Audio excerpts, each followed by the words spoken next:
7:30 every Sunday on GB News, the People's Channel, Britain's news channel.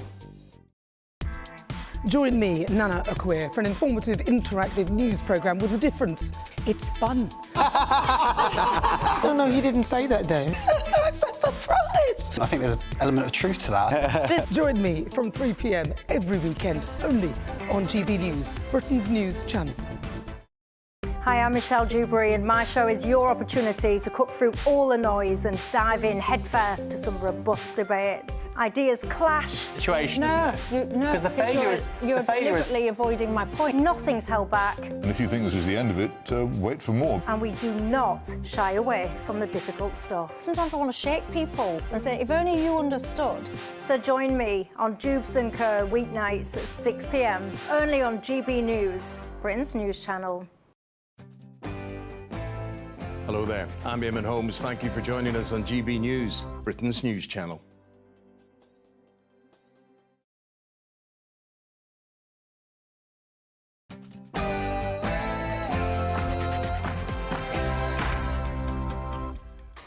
Good evening, this is Free Speech Nation with me, Josh Howie. On the show tonight, is JD Vance right that free speech is in retreat across Europe? Is it racist to call someone stupid and white? The FA faced legal action for its unlawful LGBT rainbow armband and laces campaign, and a victory for free speech after a charity boss wins his legal battle after being cancelled for so-called Islamophobia. Oh, and comedians answering some crazy cultural questions from a live studio audience. But first, the news with Aaron Armstrong.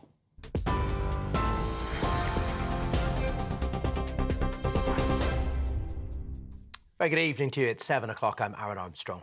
The Prime Minister will join European leaders at an emergency summit in France tomorrow to discuss the situation in Ukraine. Ukraine dominated the Munich Security Conference over the weekend.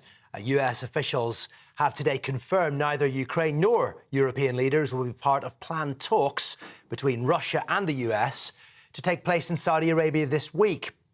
Ukraine's president has repeatedly said he'll not accept a deal brokered between the US and Russia without Ukraine at the table.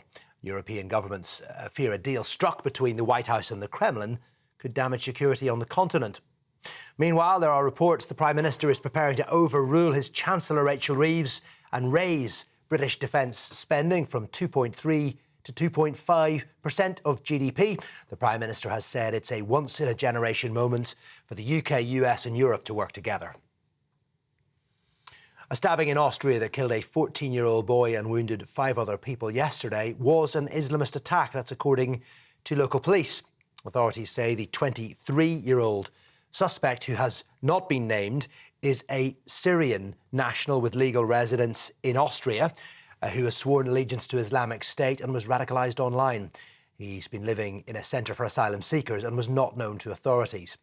The attack took place in the southern city of Villach, near the border with Slovenia and Italy. 3 of those injured remain in intensive care.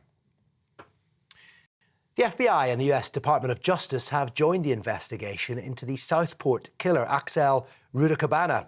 In a joint statement, Merseyside Police and the Crown Prosecution Service say they're working in tandem to obtain material which may be relevant. It's understood investigators hope to recover deleted searches from Rudakabana's Google and Microsoft accounts within weeks. Rudakabana was jailed for a minimum of 52 years in January for murdering 3 young girls and attempting to murder 8 others in a knife attack at a Taylor Swift-themed dance class.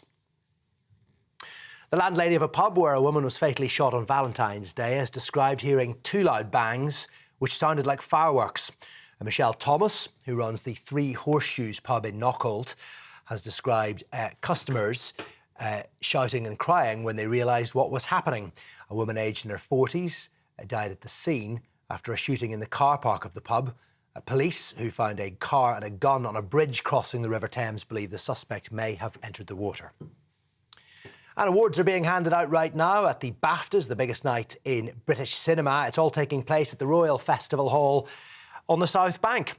Felicity Jones is up for the Best Supporting Actress award for her role in The Brutalist.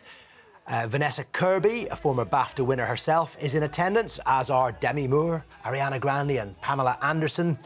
Simon Pegg is there, the Mission Impossible star. The musical, Emilia Perez, has 11 nominations this year. The Brutalist, it's up for 9, along with Best Actor, Adrian Brody. But Conclave leads the way. There's Adrian Brody up for the Best Actor award, but Conclave leads the way. It's the papal drama. It has 12 nominations, including Ralph Fiennes for Best Actor. Some wonderful films here. Yeah. I mean, I love Emilia Perez and Anora and The Brutalist. There's some wonderfully strong films. It's a good time to celebrate. We need to celebrate these films and these filmmakers. The awards have been handed out. I'll keep you up to date with those a little bit later this evening. Now it's back to Free Speech Nation. For the very latest GB News direct to your smartphone, sign up to News Alerts by scanning the QR code or go to gbnews.com/alerts.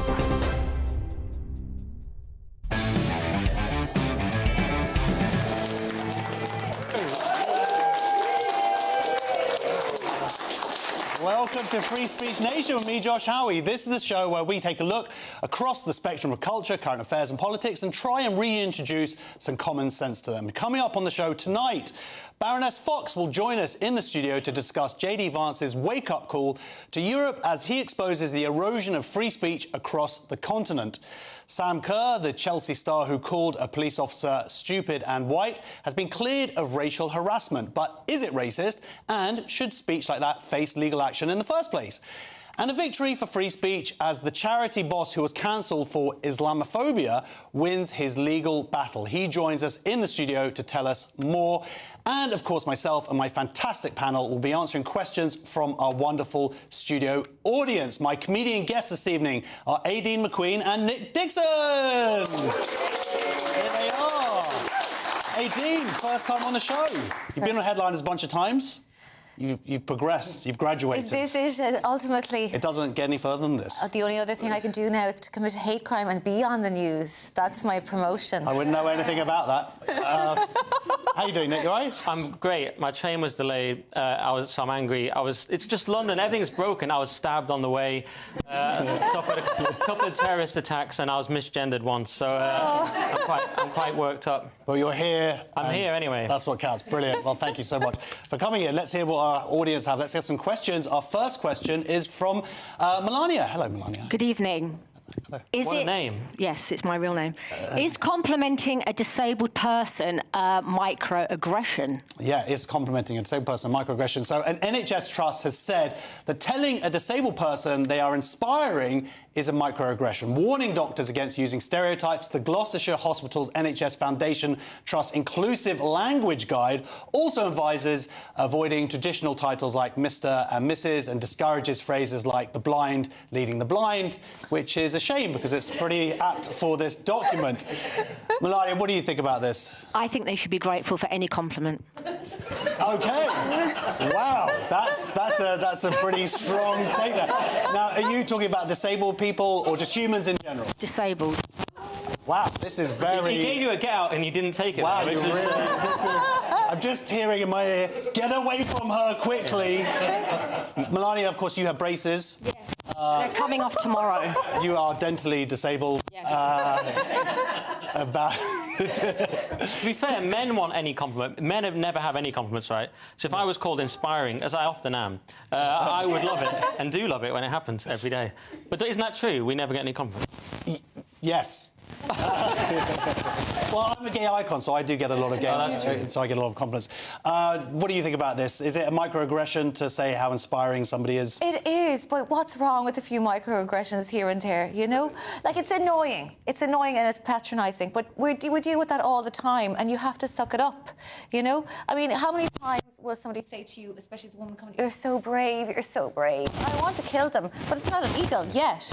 So we have to just kill them is illegal. Okay. Just to clarify. I mean, you're a Christian, Nick, so Jesus, I imagined, he was being very complimentary to lepers. He was like, oh, well done. Well done with your leper business Interesting stuff. angle. Yeah. Do you think they were like, don't you dare call me that? I don't think did he call them inspiring? I'm not sure he did. You just got the job done and moved on probably to another miracle. But I think it is, like Aidan says, it's a little bit patronising. But what they're also doing in this same guide, they want to get rid of Mr. and Mrs. and all this. Yeah. So it is another woke nonsense guide. Toby Young was saying haven't they got the memo that we've moved on? But we haven't moved on. As one YouTuber said, we are still in woke North Korea in Britain. Don't you think? We're just sort of we're the last holdouts. We're like the Japanese soldiers still fighting. It's ended in America, but we're still producing these nonsense guides. Well, it's an interesting point in that the argument maybe has been won at some level, but these institutions are still heavily captured, and this stuff is still the memory going remains. through. Yes, that's a song, isn't it? Who's that? Huh? But the memory remains. No, that wasn't saying that. Say that right. Our next question is from Georgia. Are human beings llamas?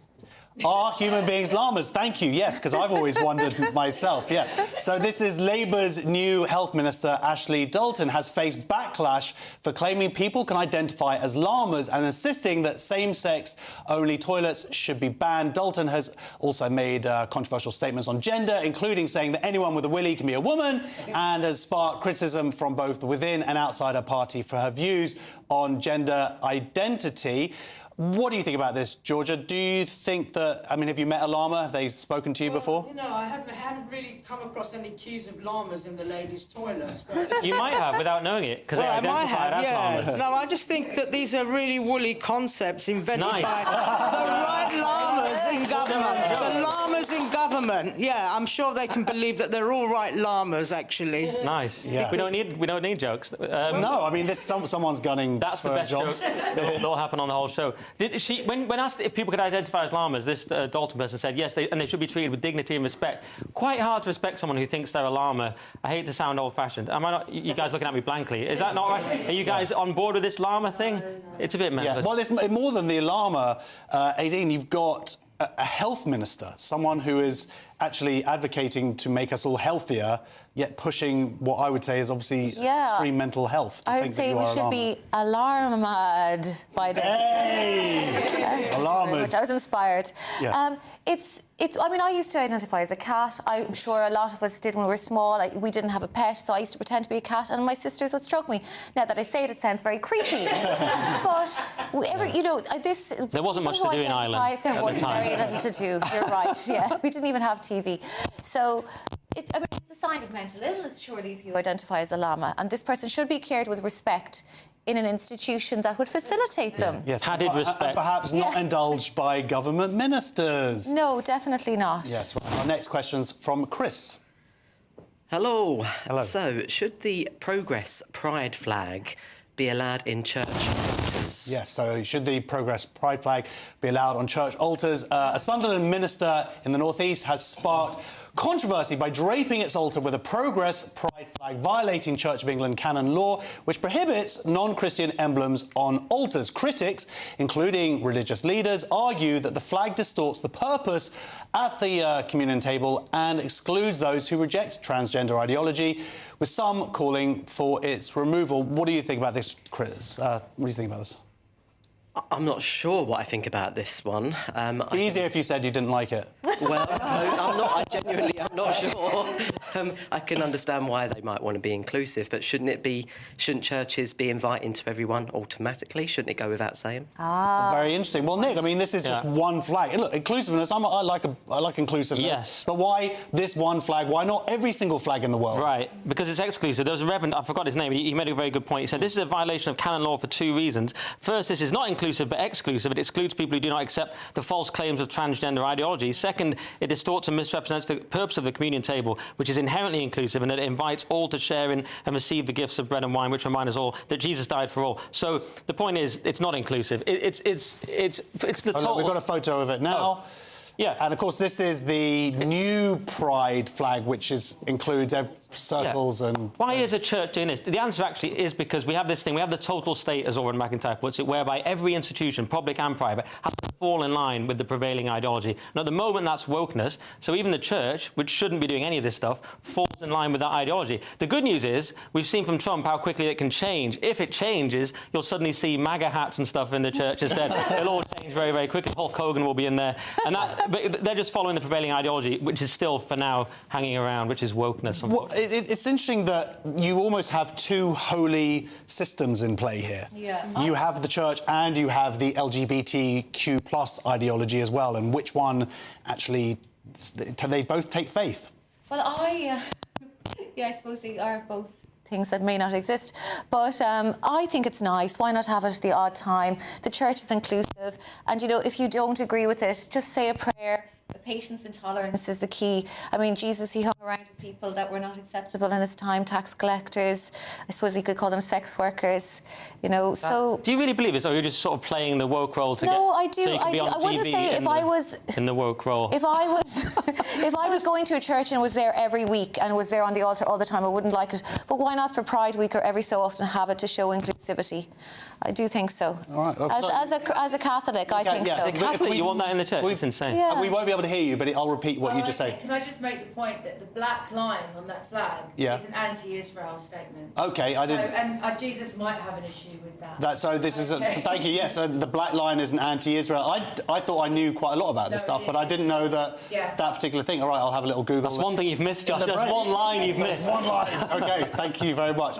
OK, well, we're going to go to break now. Next on Free Speech Nation, Baroness Fox joins me here in the studio as JD Vance sounds the alarm of the retreat of free speech across Europe. Don't go anywhere.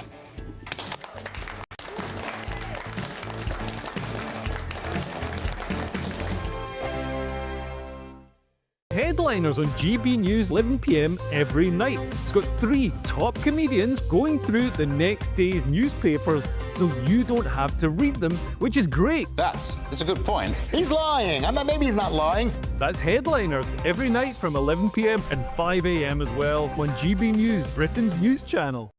It's Patrick Christie's Tonight, and here we do things differently. It's explaining the absolute madness of this, doesn't it? It's explosive. I mean, this is very good. It's lively. 850. Your government sat there short and it did nothing. It's controversial. And the Middle East has been in turmoil since before I was born. It's everything you need to kickstart your evening. Everyone's had their Weetabix tonight. I love to see it. That's Patrick Christie's Tonight, weeknights from 9 p.m.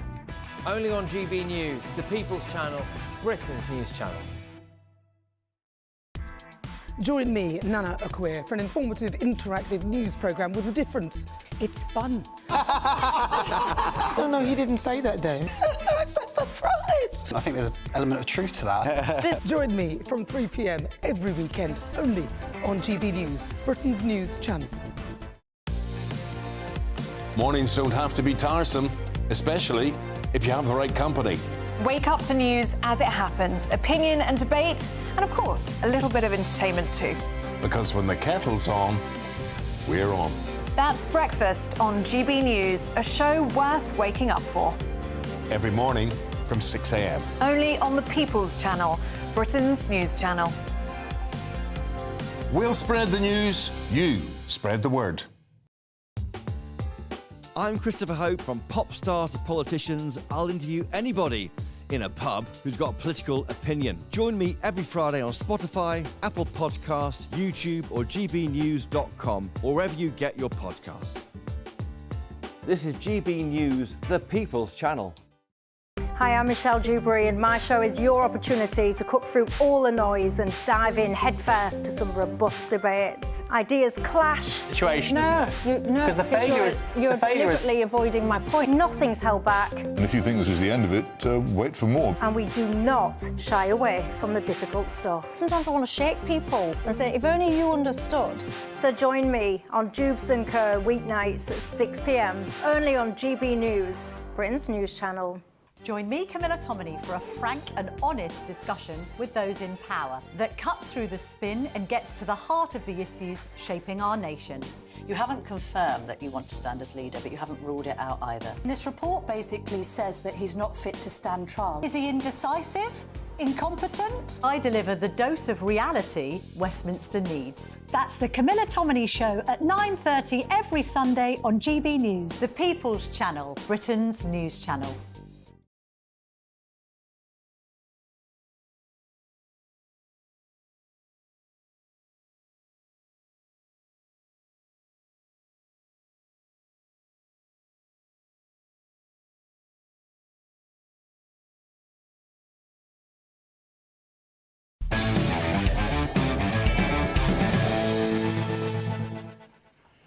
back to Free Speech Nation. JD Vance delivered a wake-up call to Europe on the retreat of free speech in a monumental speech at Munich Security Conference on Friday. Let's take a little look.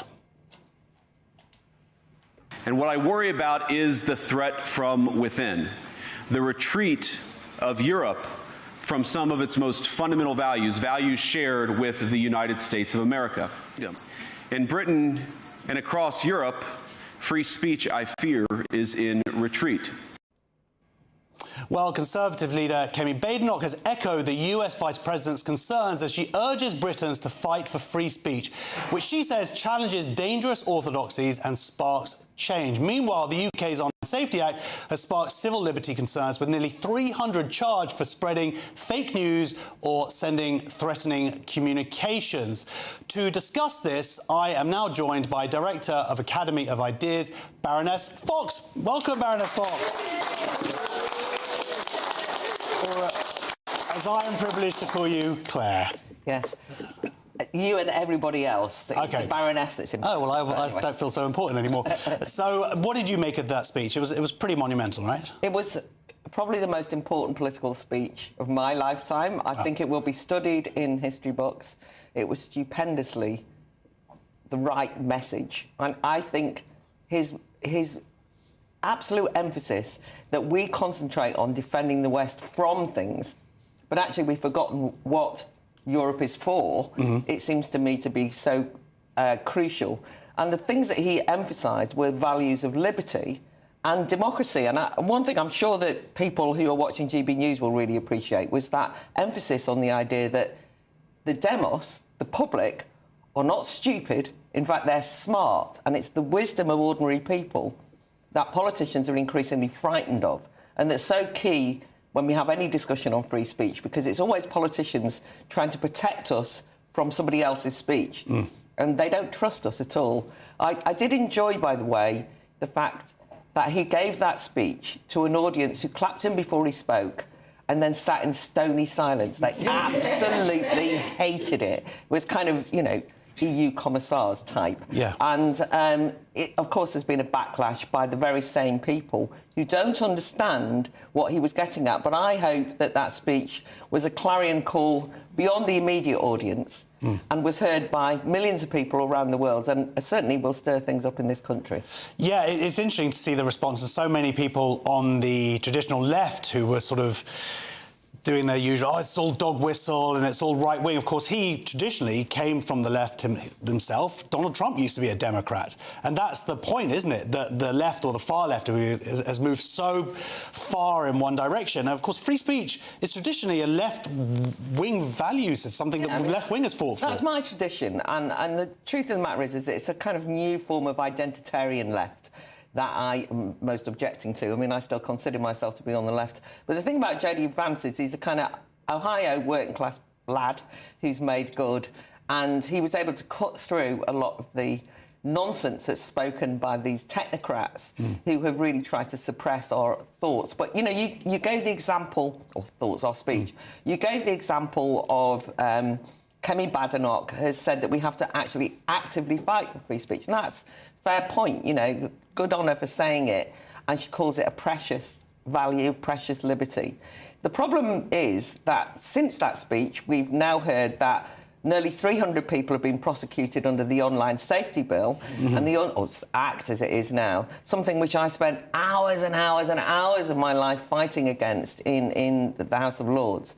And, of course, Kemi Badenoch and the Tories led that piece of legislation. And it's always the same problem, that you get into a situation whereby they brought it in under the headline it was about protecting children, but actually it's adult rights that have been really undermined by it. And those 300 prosecutions for online speech have largely concentrated on fake news, as you said, malicious, false communication, it's called, online. And then, you know, it's misinformation. I thought that JD Vance was great when he called out something which was called misinformation, which was the notion of a Wuhan lab leak of COVID, and that was described as Russian-inspired misinformation, but actually is proven to be accurate.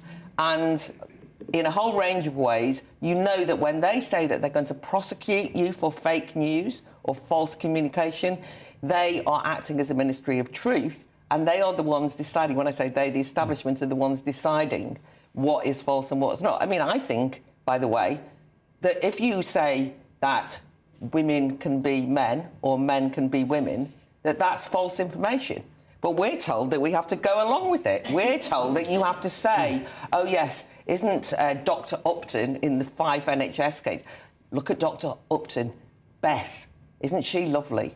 And in fact, Dr Upton is Theodore Upton and is a he. But in fact, it's not that kind of false information that they're going to prosecute. And so that's something that we can be very worried about. Well, it's interesting that case you talk about, because, of course, what that leads to isn't just compelled speech, but also a female to be in the changing rooms with a biological male and then suspended. We are going to talk about this actually later on the show. But also very interesting, I don't know if you saw today, but Scottish Daily Express had now had a hate crime put against them for correctly identifying Dr Upton as a male. They have made the policy, and by the way, we've talked about this many times on the show, but a lot of other newspapers will present some information, go, woman in jail or sentenced for raping 2 kids or something, and then with a photo of a obvious male. Yeah, I mean, I think, so there's the misinformation stuff. The other thing that Vance did, which was important, was he did give examples of other egregious attacks on freedom of speech from around Europe. And one of the things that he talked about was an incident in Sweden in which somebody has been sent to jail for burning a Quran. Yeah. And we know that that is something that's very present as a debate in the UK at the present time, without going into the details. But the thing that was fascinating about the person who was sent to prison in Sweden was that he burnt a Quran in solidarity with his colleague, who, when burning a Quran, had in fact been shot and murdered the week before. Now, I just want to make it clear, I'm a free speecher. I personally do not think that burning books is a particularly savoury thing to do. I think it can be provocative. But do I think that you should, A, be put in prison for it, or B, be shot for it, murdered for it? No, I don't. And if you think of the consequences of these terrible cases, we can bring in blasphemy by the back door, and I fear that's what's happening in the UK, by the way, because people say that if you offend somebody's sensibilities, that is a hate crime. That is a crime that should be prosecuted. And we've seen a lot of that happening. And I just want to remind everyone that this week, as we speak, we've seen, you know, in New York, Salman Rushdie's would-be murderer who stabbed him viciously in his eye, in his neck, in his chest, nearly killed him, in court because he believed that a novel, a book, the words of Salman Rushdie, the writer, those words equated with action, with physical action. And I think the inability to be able to distinguish between somebody doing or saying something you object to and dislike, even burning a Quran or burning any book, a Bible or anything, with actual physical harm is where I get very nervous. And the online safety bill actually equates psychological harm with physical harm, and that's where we get into very dangerous territory. Well, exactly, because Dr Upton argues that that would be how they identify, and then you have these competing rights. You have the rights for someone to say, I am actually a woman. I believe they believe they're a biological woman, but we can talk about that later on in the show.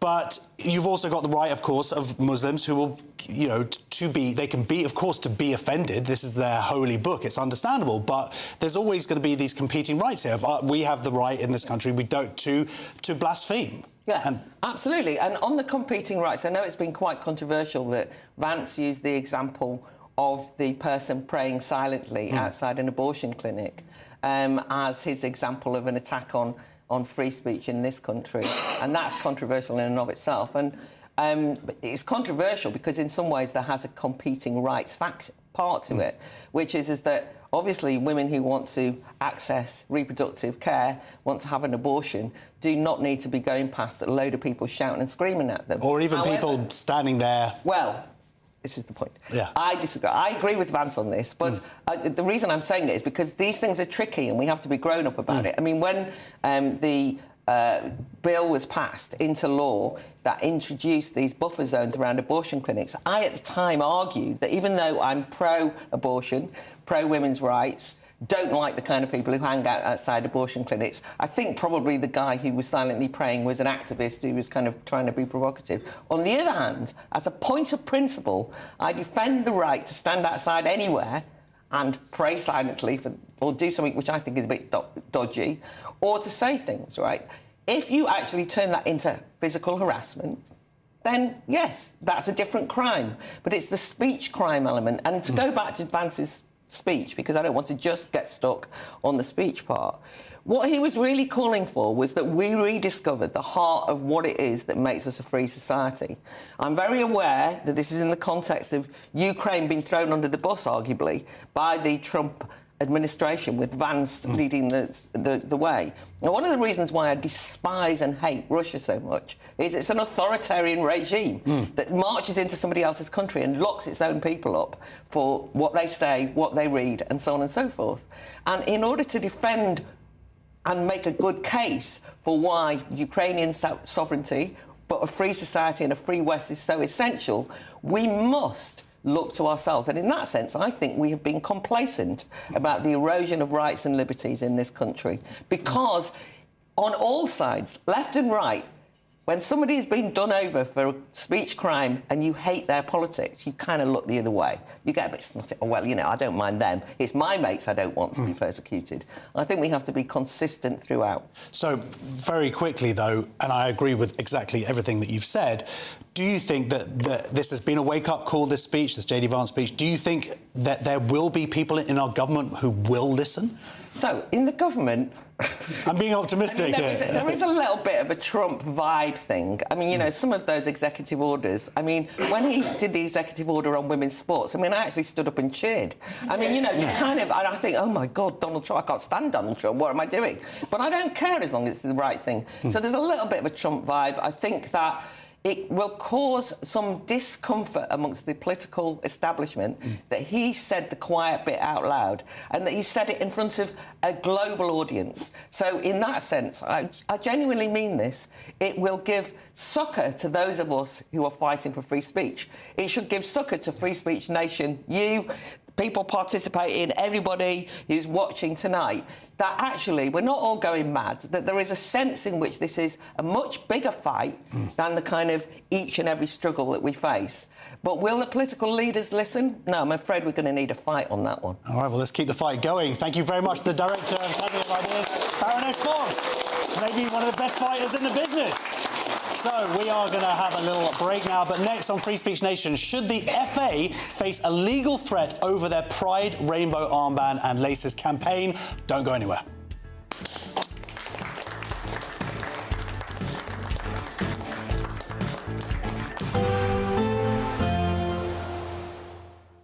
Can't wait to get in that sea. Lovely and warm. Just like the feeling of having great travel insurance. All Clear Travel Insurance sponsors GB News Travel Destinations Forecast.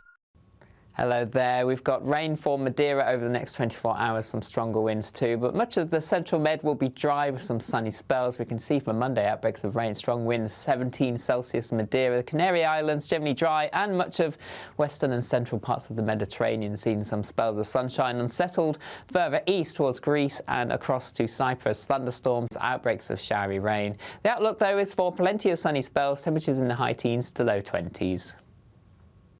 All Clear Travel Insurance sponsors GB News Travel Destinations Forecast. Good evening. Welcome to your GB News weather update from the Met Office. It is going to be largely dry on Monday. Still chilly out there, but it will be turning milder as we head midweek. So taking a look at the bigger picture then, we're still in this battleground with higher pressure to the east, low pressure towards the west, driving some south and southeasterly winds. But through this evening and overnight, we have a band of rain across Northern Ireland that will move its way north and eastwards, so affecting parts of western Scotland and southern Scotland later to bring the risk of some hill snow. Elsewhere across much of England and Wales, largely dry, often cloudy, but there will be some clear spells, and that's where we could see a touch of frost developing to start Monday morning. But to start Monday morning across much of Scotland actually is a largely dry start out there. We'll even see some sunshine across northern parts of Scotland to start the day, but across Orkney there are some showers moving through. Out towards the west, that's where we have some showery outbreaks of rain that could turn wintry over the hills. Across Northern Ireland, cloudy to start the day and across much of England and Wales, but there are some brighter breaks developing, especially across the southeast of England through Monday morning. So as we head through the day then, we should see some glimmers of sunshine coming into southeastern parts of England through the day, often cloudy out towards the west, with still a feed of showers across parts of Orkney before more persistent rain comes into Northern Ireland later on in the day. Otherwise, it is still chilly out there, especially in the east underneath the cloud, but out towards the west, temperatures up to 8 or 10 degrees. So through Tuesday morning, this band of rain will continue to push its way north and eastwards across Scotland. Could fall as freezing rain and snow, so do take care first thing. That then clears its way through, and across much of England and Wales, it's largely dry and fine. Wednesday, we'll see some outbreaks of rain, but on Thursday, temperatures will be climbing up to 13 to even 15 degrees. Bye-bye. In the GB newsroom, we bring you the news as it happens. With our team of dedicated journalists across the UK, We're ready to keep you up to date with what's happening every half an hour, every single day. Bulletins here on GB News, the People's Channel, Britain's news channel. This is Britain's Newsroom, where your voice matters. It's just astonishing. With expert analysis and honest opinion, we don't just keep you informed. We bring you unique perspectives you won't see anywhere else. Can't argue with any of that. When the news happens, it happens here. On Britain's Newsroom, weekdays from 9:30 a.m. Only on GB News. I'm Christopher Hope. From pop star to politicians, I'll interview anybody in a pub who's got a political opinion. Join me every Friday on Spotify, Apple Podcasts, YouTube or gbnews.com, or wherever you get your podcasts. This is GB News, the People's Channel.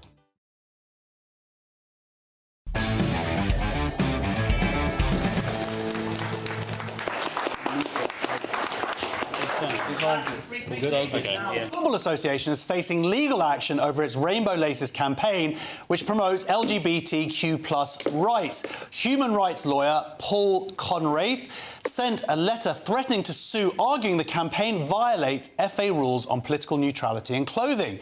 Mr. Conraith represents a Newcastle United fan who was banned from matches after expressing gender-critical views on social media. Well, I'm now joined by that Newcastle United fan, Lindsay Smith. Welcome. She's coming on. There she is. Hello, Lizzie. How are you? I'm all right. I'm a bit full of cold, so you'll have to forgive me, but otherwise I'm good. Well, I'm so happy you're not in the studio then. So, please... Yeah, exactly. So, first of all, for people, you have been on the show before. Tell us about the previous case and what the situation with that is.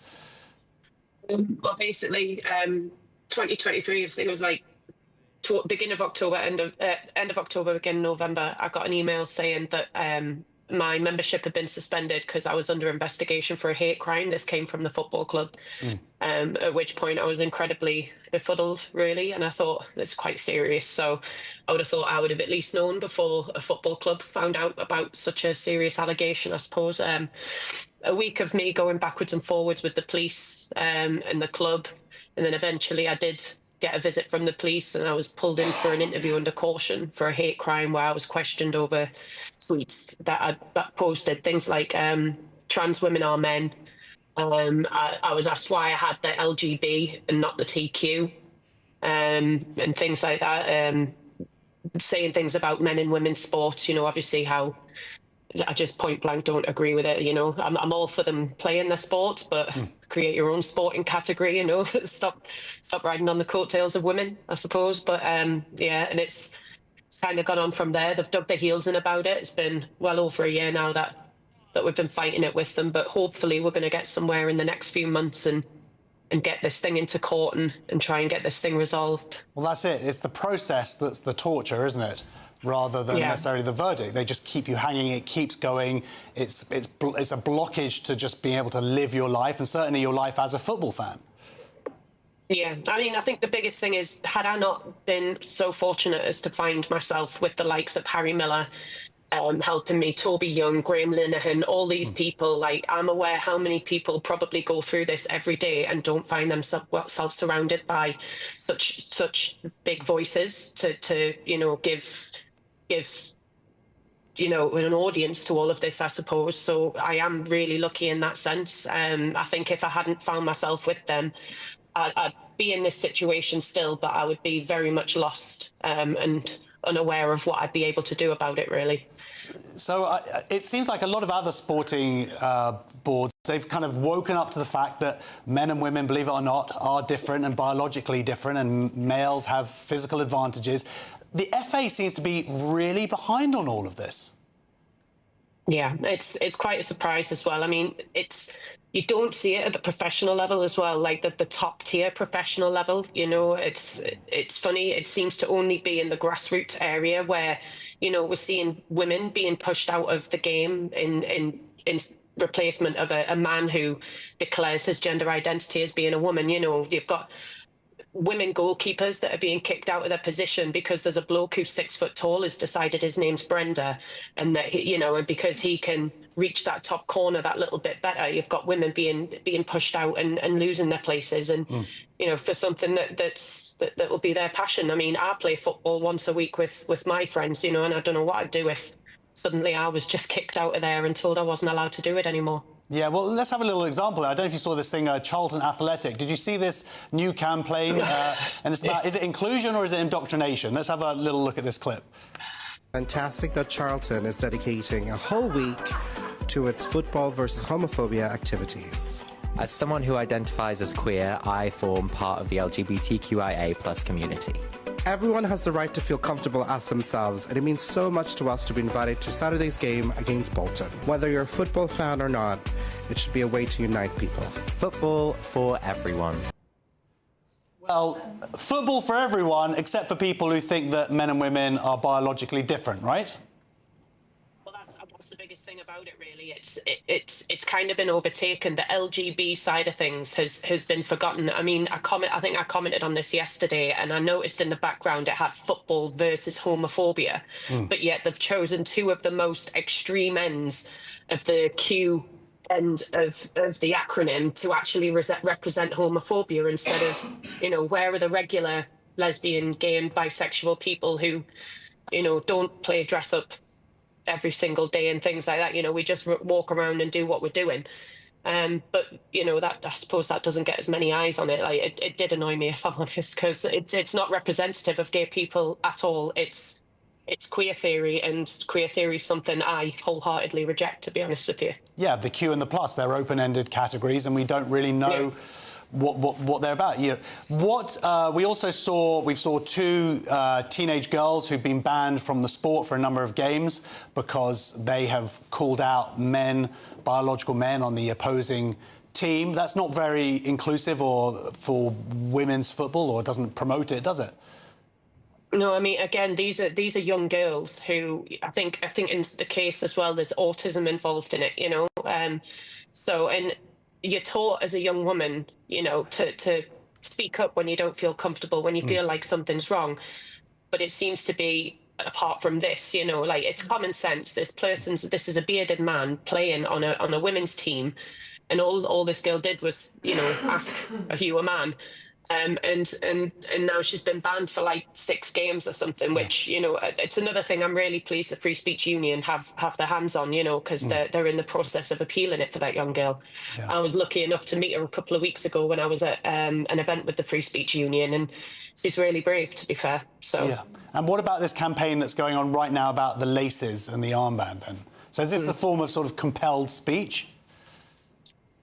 For me, yeah, I mean, it hits a couple of areas with me, this rainbow laces, because for me, the rainbow, none of it represents me as a lesbian woman anymore. And I know a lot of lesbian and gay and bisexual people that don't feel like it represents them because, as you saw with that Charlton advert there, football versus homophobia, but there's nothing about gay people. It's queer theory and drag queens and trans and all of this, and it's not actually about sexuality anymore. So it's not actually inclusive to any of us at all.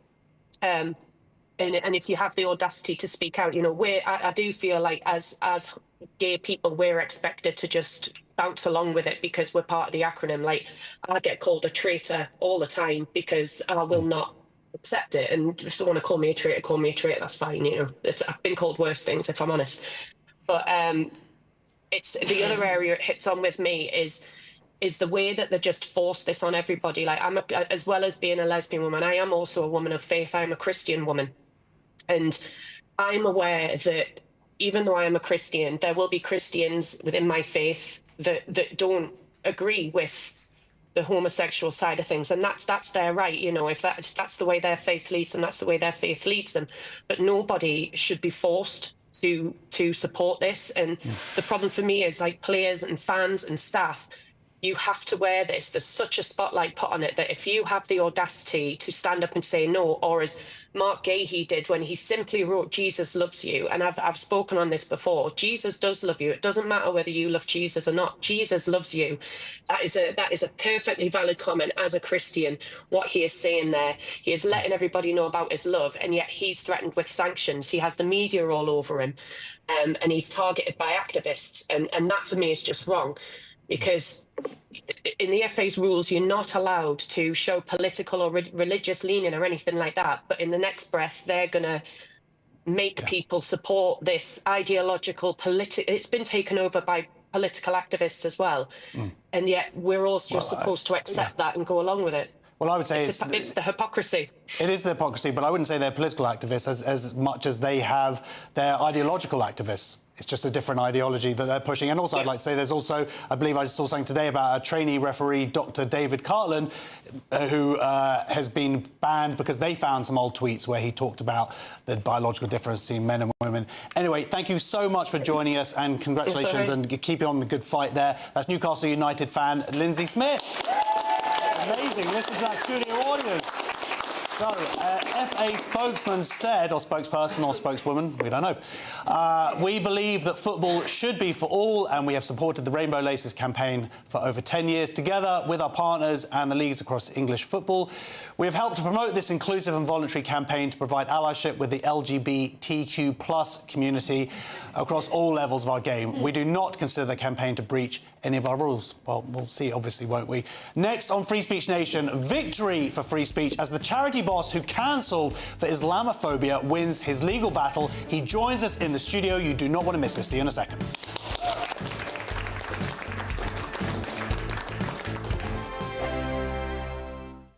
Good Afternoon Britain isn't just about us. The wonderful thing about this programme is it's about everyone watching. It's an interactive programme. Well, there absolutely is something to see here, and we're going to be talking about it more. Whether it's breaking royal news, Will, please bring us up to date. Or indeed a particularly punchy speech in the House of Commons. Very, very curious. We bring it to you live, and then we bring you live reaction as well. That's Good Afternoon Britain, weekdays from midday. Only on GB News, the People's Channel, Britain's news channel.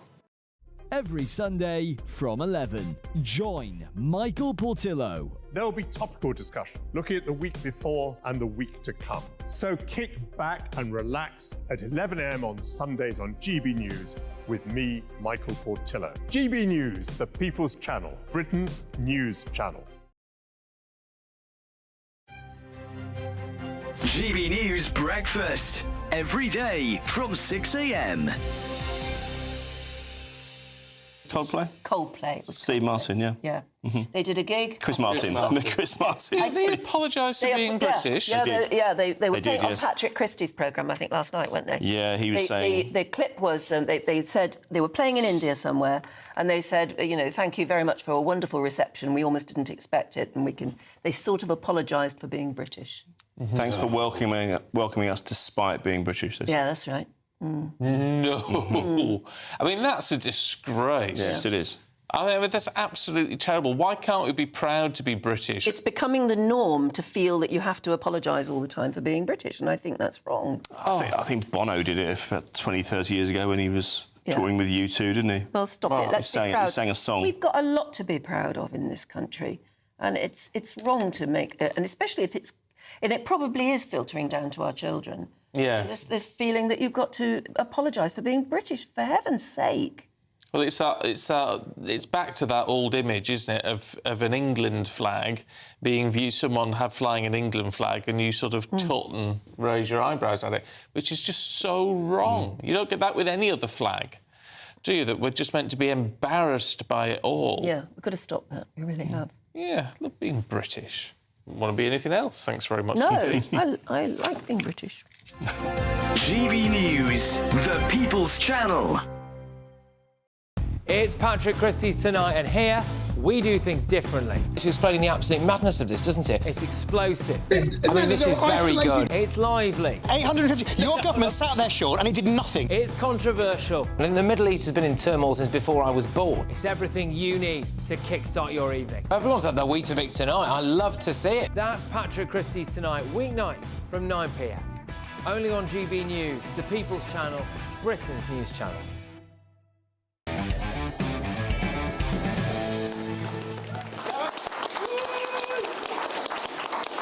Welcome back to Free Speech Nation. Former trustee of the Jewish National Fund UK, Gary Mond, was disqualified by the Charity Commission in 2023 after his posts, some dating back to 2014, were deemed to be Islamophobic.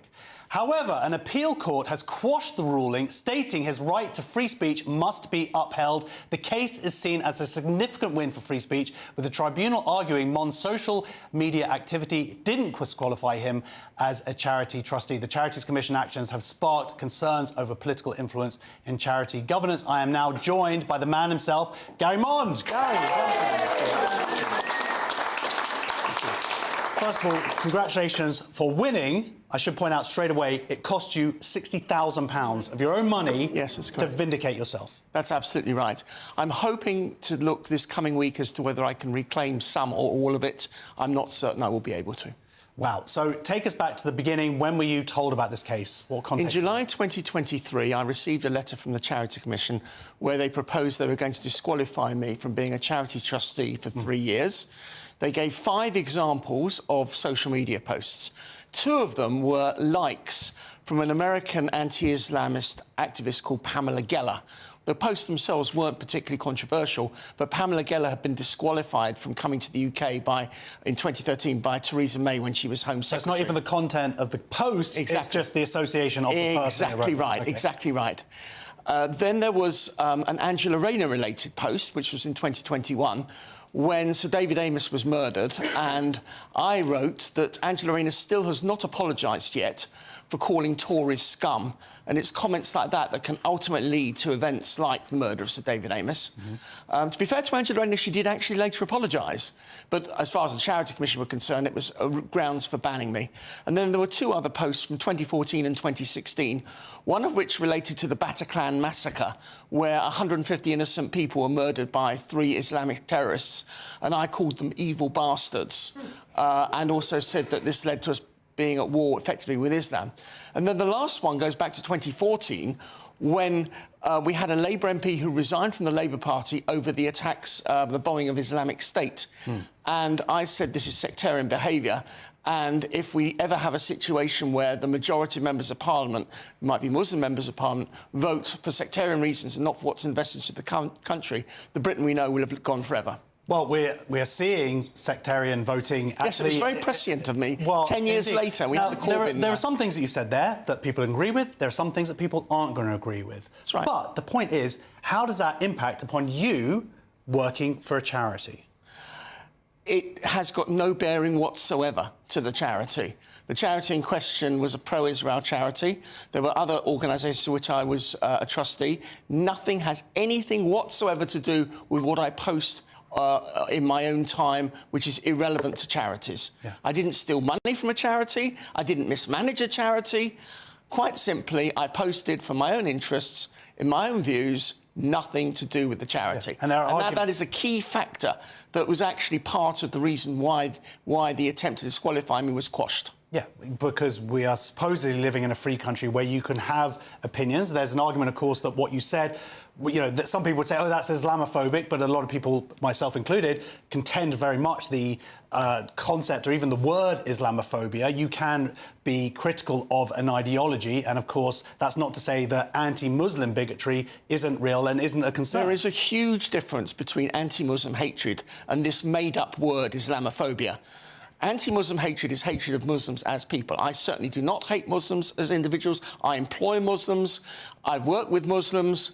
My daughter has Muslim friends. I am not anti-Muslim in the slightest. When it comes to Islam, I have grave concerns about aspects of Islam. And that's no reason why I shouldn't. There may be other people who've got grave concerns about aspects of Judaism. That's fine.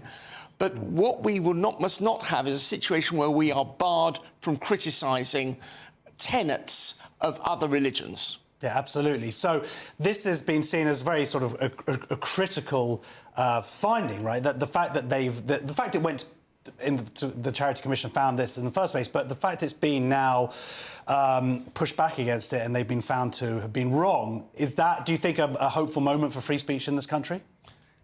I don't know. I hope so. I hope that we won't see other cases like what I've endured again. I was under this between July 2023 and last week, when the findings finally came out from the General Regulatory Chamber of Tribunal. Well, thank God you won. Thank you so much for joining us and telling us your story. Thank you, the former trustee of the Jewish National Fund UK, Gary Mon. So that is the end of the first hour of Free Speech Nation, but don't go away. There's a lot more coming to you now at 9 o'clock, including Australian powerhouse Sal Grover. You do not want to miss it. Yeah, cheers at the back there. See you in a sec.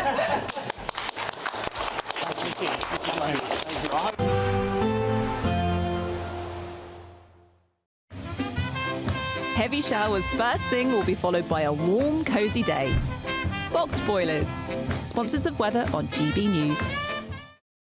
Good evening. Welcome to your GB News weather update from the Met Office. It is going to be largely dry on Monday. Still chilly out there, but it will be turning milder as we head midweek. So taking a look at the bigger picture then, we're still in this battleground with higher pressure to the east, low pressure towards the west, driving some south and southeasterly winds.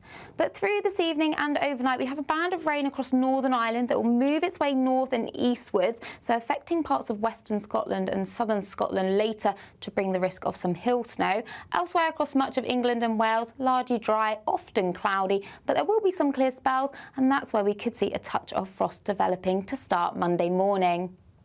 But to start Monday morning across much of Scotland, actually it is a largely dry start out there. We'll even see some sunshine across northern parts of Scotland to start the day, but across Orkney there are some showers moving through. Out towards the west, that's where we have some showery outbreaks of rain that could turn wintry over the hills. Across Northern Ireland, cloudy to start the day, and across much of England and Wales, but there are some brighter breaks developing, especially across the southeast of England through Monday morning.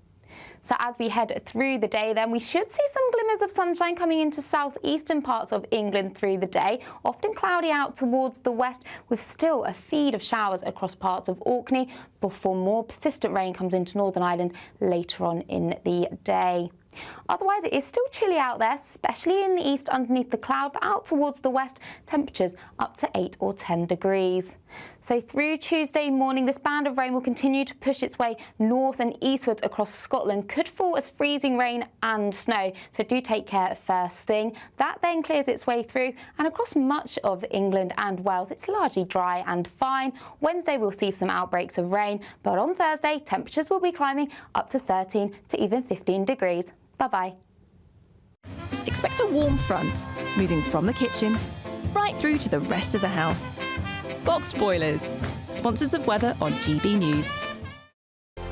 We're giving you not one, but 2 chances to win this month, with 2 prize bundles that include an incredible £10,000 in tax-free cash. But that's not all. You'll also get a brand new iPhone 16 and a £500 shopping voucher to spend at your favourite store. So why not be extra lucky this month? For another chance to win, text cash to 63232. One entry costs £2 plus 1 standard network rate message, or text bonus to 63232. 5 entries cost £5 plus 1 standard network rate message. Go to gbnews.com/win. Entries start from just £2. Call 0903 681 3232. Calls cost £2 plus your network access charge, or post your name and number to GB11 PO Box 8690 Derby DE1 9TT. UK only. Entrance must be 18 or over. Lines close at 6 p.m. on the 7th of March. Please check the closing time if listening or watching on demand. Good luck. Good Afternoon Britain isn't just about us. The wonderful thing about this programme is it's about everyone watching. It's an interactive programme. Well, there absolutely is something to see here, and we're going to be talking about it more. Whether it's breaking royal news, Will, please bring us up to date, or indeed a particularly punchy speech in the House of Commons. Very, very curious. We bring it to you live, and then we bring you live reaction as well. That's Good Afternoon Britain, weekdays from midday. Only on GB News, the People's Channel, Britain's news channel. Headliners on GB News 11 p.m. every night. It's got 3 top comedians going through the next day's newspapers so you don't have to read them, which is great. That's a good point. He's lying. Maybe he's not lying. That's Headliners every night from 11 p.m. and 5 a.m. as well on GB News, Britain's news channel. Hi, I'm Michelle Dewberry, and my show is your opportunity to cut through all the noise and dive in headfirst to some robust debates. Ideas clash. Situation, isn't it? Because the failure is you're deliberately avoiding my point. Nothing's held back. And if you think this is the end of it, wait for more. And we do not shy away from the difficult stuff. Sometimes I want to shake people and say, if only you understood. So join me on Jubes & Co. weeknights at 6 p.m. only on GB News, Britain's news channel. This is Britain's Newsroom, where your voice matters. It's just astonishing. With expert analysis and honest opinion, we don't just keep you informed. We bring you unique perspectives you won't see anywhere else. Can't argue with any of that. When the news happens, it happens here. On Britain's Newsroom, weekdays from 9:30 a.m. Only on GB News. Join me, Nana Akwe, for an informative, interactive news programme with a difference. It's fun. No, he didn't say that, Dave. I'm so surprised. I think there's an element of truth to that. Join me from 3 p.m. every weekend, only on GB News, Britain's news channel.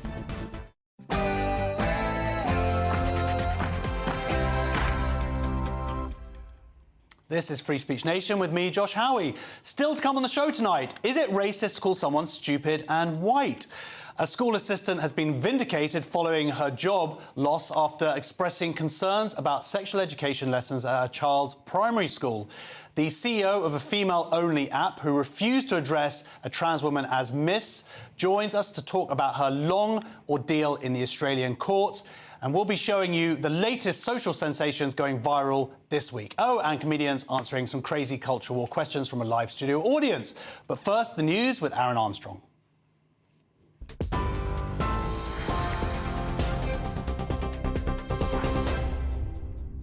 Very good evening to you. It's 8 o'clock. I'm Aaron Armstrong. Let's get you up to date with our top stories. The Prime Minister will attend an emergency summit in Paris tomorrow as European leaders attempt to retake the initiative on talks about Ukraine.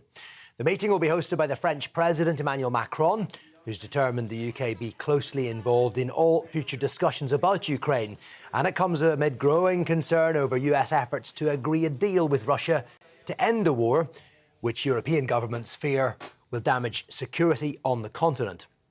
Well, President Trump has sent 2 of his closest foreign policy advisors to Saudi Arabia for talks with Russia, which neither Europe nor Ukraine have been invited to. The US Secretary of State Marco Rubio will also be there. Volodymyr Zelensky once again reiterated earlier his country will never accept decisions between the US and Russia about Ukraine without Ukraine. Well, Sir Keir Starmer has warned President Trump any talks about Ukraine will fail if he shuts Europe out. And Starmer has offered to act as a bridge between the US and the EU. Meanwhile, Sir Keir Starmer's Chagos Islands deal has been hit by another revelation as the chief mastermind behind it, the former Mauritian Prime Minister, has been questioned over an alleged money laundering scandal. The Shadow Home Secretary Chris Philp has urged the Prime Minister to abandon the deal, citing concerns about corruption. Well, speaking to GB News earlier, the Business Secretary, Jonathan Reynolds, said we need to focus on the deal itself. Negotiation with the Chagos Islands is about securing the long-term future of an incredibly important UK-US military base. That's what the deal is seeking to achieve. It's why the previous government began negotiations around it. And what matters to me is making sure for our national security that long-term position is upheld. And, there's been a lot of commentary on what that deal is. When it's finished, it'll be published in the usual way. But let's not lose sight of what we're trying to do here. We're trying to secure the long-term future of an essential facility. A stabbing in Austria that killed a 14-year-old boy and wounded 5 other people yesterday was an Islamist attack. That's according to local police. Authorities say the 23-year-old suspect is a Syrian national with legal residence in Austria who's sworn allegiance to Islamic State and was radicalised online. The attack took place in the southern city of Villach, near the border with Italy and Slovenia. 3 of those who were injured remain in intensive care. The government's announced a new multi-billion-pound investment in the steel industry. A consultation was launched aimed at looking at long-term issues facing the sector, like high energy costs, unfair trading practices and scrap metal recycling. It's thought the threat of Donald Trump's tariffs, plus those energy cost increases, have spurred the £2.5 billion plan.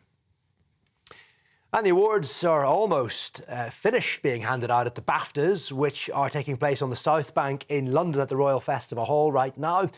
Felicity Jones, well, she was nominated in the Best Supporting Actress for her role in The Brutalist, which, along with the religious drama Conclave and Emilia Perez, has been leading this year's nominations. I can tell you that Best Director has gone to Brady Corbett for The Brutalist, among other awards. And in the last few moments, the Best Actor award has gone to Adrian Brody for The Brutalist. He would have beaten Timothée Chalamet, Ralph Fiennes, Hugh Grant and Sebastian Stan to the award. There he is, victorious BAFTA winner, and he's beaten the man next in your picture. There's Ray Fiennes, but his film Conclave picked up several gongs. I'll round it all up for you a little bit later. Those are the latest GB News headlines. I'll be back with more a little later. For the very latest GB News direct to your smartphone, sign up to News Alerts by scanning the QR code or go to gbnews.com/alerts.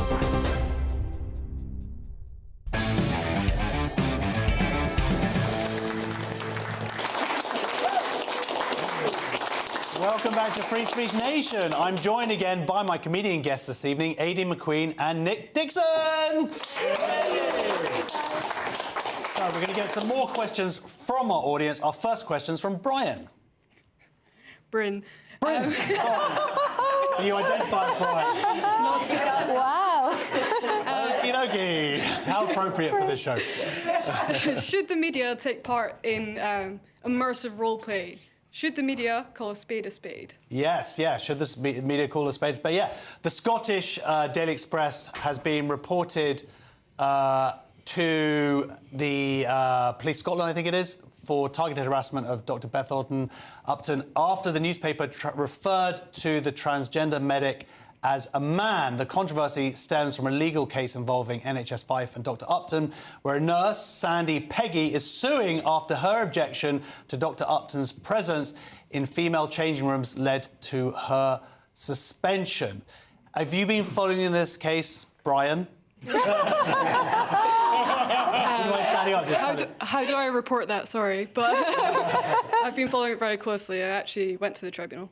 Wow. And it was incredible. I was just reading it on Twitter or X, and just some of the admissions that were coming out were insane. We have a doctor who doesn't acknowledge biological sex. Pretty much. It's a nebulous dog whistle with no meaning. Yes, well, there we go. Well, that's good. That'll helpful next time I need to get my prostate examined. Aideen, are you familiar with this case? Yeah, well, I mean, as somebody called Aideen, I've been misgendered as Aiden many, many times. OK, you feel the pain of I understand, Brian. And, you know, to the point where they introduce me on the stage as Aiden and everyone gets disappointed when the world's laziest drag queen comes on as Aideen. But it's annoying, but is it a hate crime? I don't know.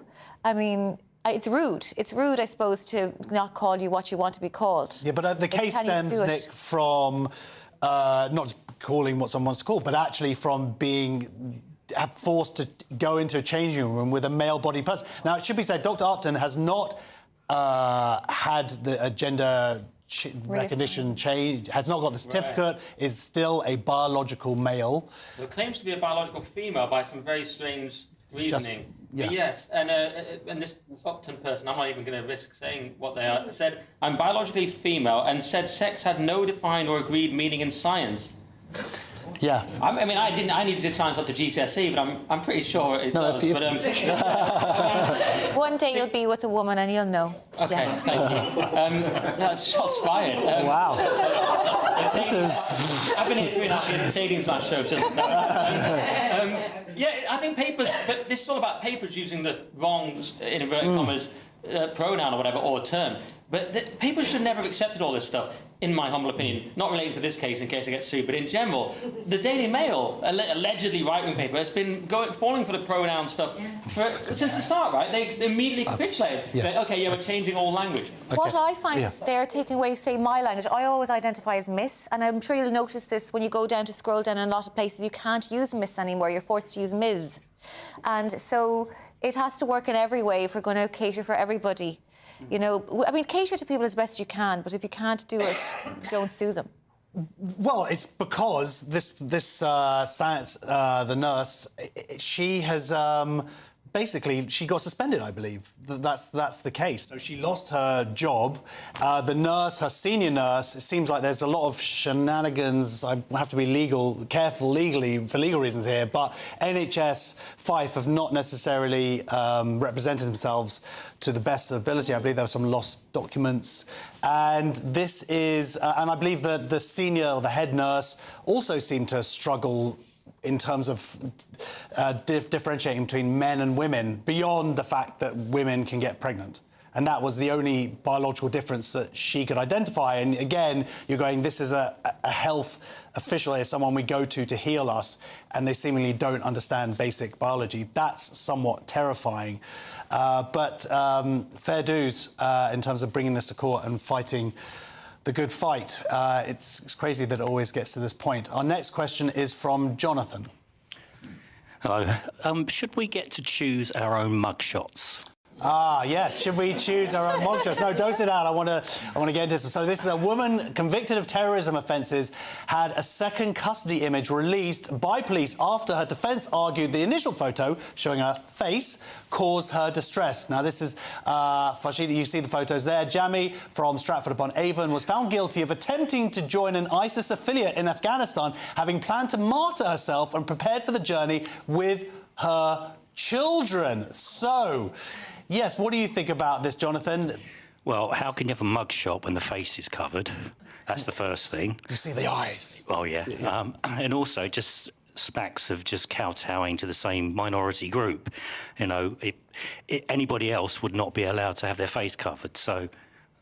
Yeah, I mean, well, Aideen, the police have released both photos, the idea being... The judge did say that the press can use which photo they wanted, so it was providing an option between the two. But, yeah, does this mean that sort of a burglar can say, no, I identify now as a Muslim Orthodox woman, and then that's it, that's the photo that'll go out for them? It reminds me of the second time I got arrested. I didn't have any makeup on. Like how it's the second time. And I just felt so naked, you know. So I asked the police if I could get a bit of lipstick, and they said no. I mean, the women only laughed because they understand. But it was, yeah, this is absolutely ridiculous. I can see why if you're a criminal you would absolutely chance your arm at this.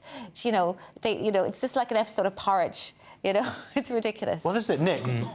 A terrorist, someone who wants to go and kill people, I believe, or martyr themselves. You know, lots of definitions of martyring. And her rights are more important than our right to identify this person? Yeah, she said she was distressed by the original image. Now, if you're going to go down that route, why not just say you're distressed by getting arrested? Do you know what I mean? Like, that must have been quite distressing for her as well. Yeah, it's absolute madness. She wants to join ISIS-K. I actually like the photo with her covered up. I like her eyes, the focus. You like the... OK. Yeah. Well, yeah, I mean, it's great, because no one knows who you are. You can do what you want. Yeah, she's someone who wanted to go out to martyr herself, join a version of ISIS. She was preparing for terrorism. She was sharing images of graphic images and stuff to do with weapons.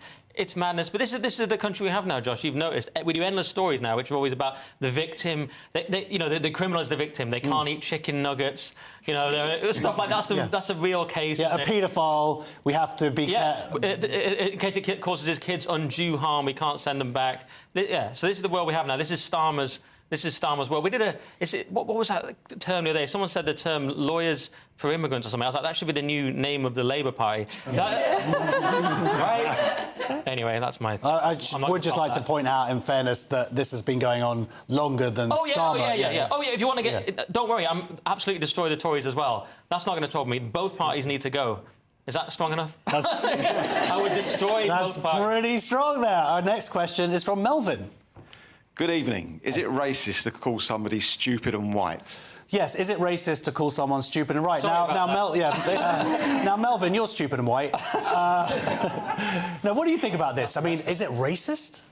I believe it is, because if you're going to have a go at somebody, why mention the colour of their skin? Once you bring that into the argument, then it's got to be racist, Fair enough. Well, look, let me explain the story. Yeah, Chelsea star Sam Kerr was found not guilty of racially harassing a police officer after a drunken incident in a cab. Let's take a look at the video. Honestly, you guys are stupid and white. Okay. I'm looking you in the eyes. Why are you I'm looking you in the racist? eyes. Like that stupid. Kerr explained that she didn't intend to insult the officer and was expressing fear after a dangerous cab ride. The court ultimately cleared her of racially aggravated harassment charges. So, Nick, the only acceptable form of racism. Yeah, a couple of weird things. She accused him of having power and privilege over her. Well, maybe in an authority role, but the privilege here, I can't say, it was clearly with her, because she's been let off this clear... To me, it seems obvious that... She's very famous. Yeah. She earns way more than the police officer. Yes. And she's going on about how I'm going to get the Chelsea are going to send their lawyers down and whatever. It doesn't sound like she's coming from a powerless place. I know. You have to look at this claim of privilege. Look at the white children, you know, raped and tortured by the thousands in the grooming gangs.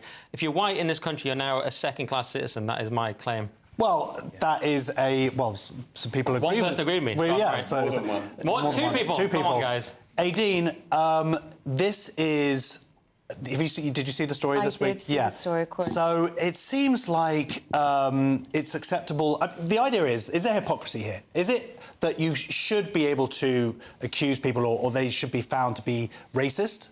In which case, or is it in this case like nobody should be accused of? Well, you can't have it both ways, is what I'm trying to say. I know, but it is less of a crime. It's like there's certain rules. Well, is it less of a crime? Punching up in comedy, Yeah, you can punch up. You can slag the French people. You can slag American people.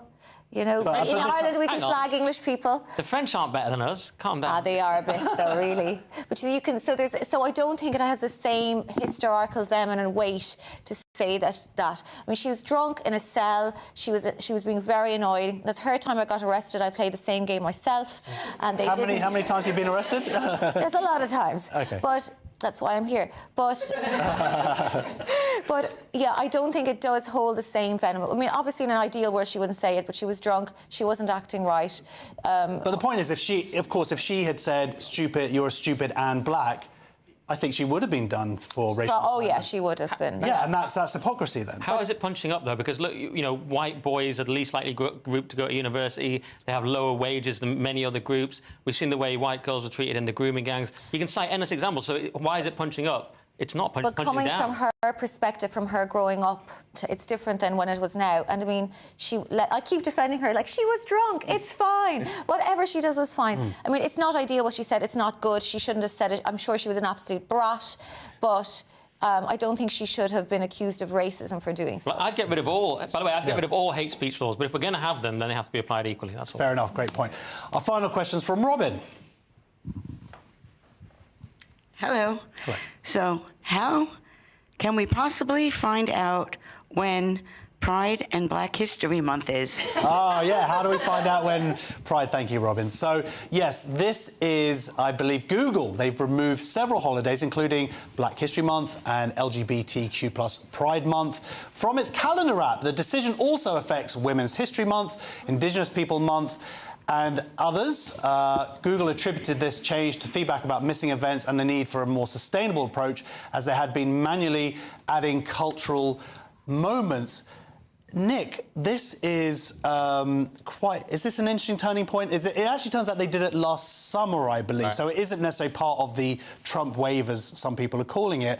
But you could also argue that the app would become unusable if they actually added every single holiday. Yeah, well, that's what they found. They kept getting complaints because people said, well, where's my little day on there? Yeah. Where's Samoan canoeing day or whatever it is? I made it up on the spot, but that was quite good. Yeah, so it became impossible. That's what happens with woke. It proliferates. As we know, the endless number of letters, the endless number of events, so they just found it impossible. But like you say, this thing is happening with Trump. Google are getting in line, Gates is getting in line, Zuckerberg, but this may not be an example of it. Yeah, I mean, Aideen, if you actually look at all the LGBTQ plus events through the year, it's actually every month and day of the year almost. Yeah, it seems I remember like that. 2 years ago, because there's so much stuff in your calendar, 2 years ago somebody offered me a gig on the 8th of March, and I looked at my calendar briefly. It's like, oh, there's something in the diary, I can't do it.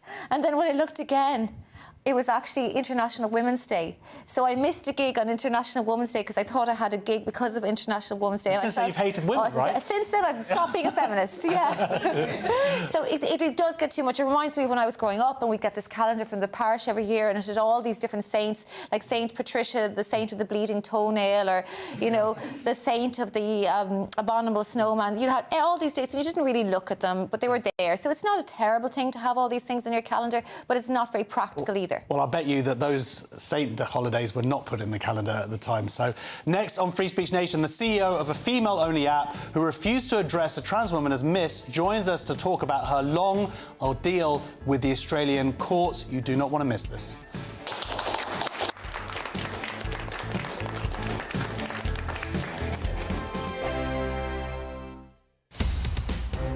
In the GB Newsroom, we bring you the news as it happens. With our team of dedicated journalists across the UK, we're ready to keep you up to date with what's happening every half an hour, every single day. Bulletins here on GB News, the People's Channel, Britain's news channel.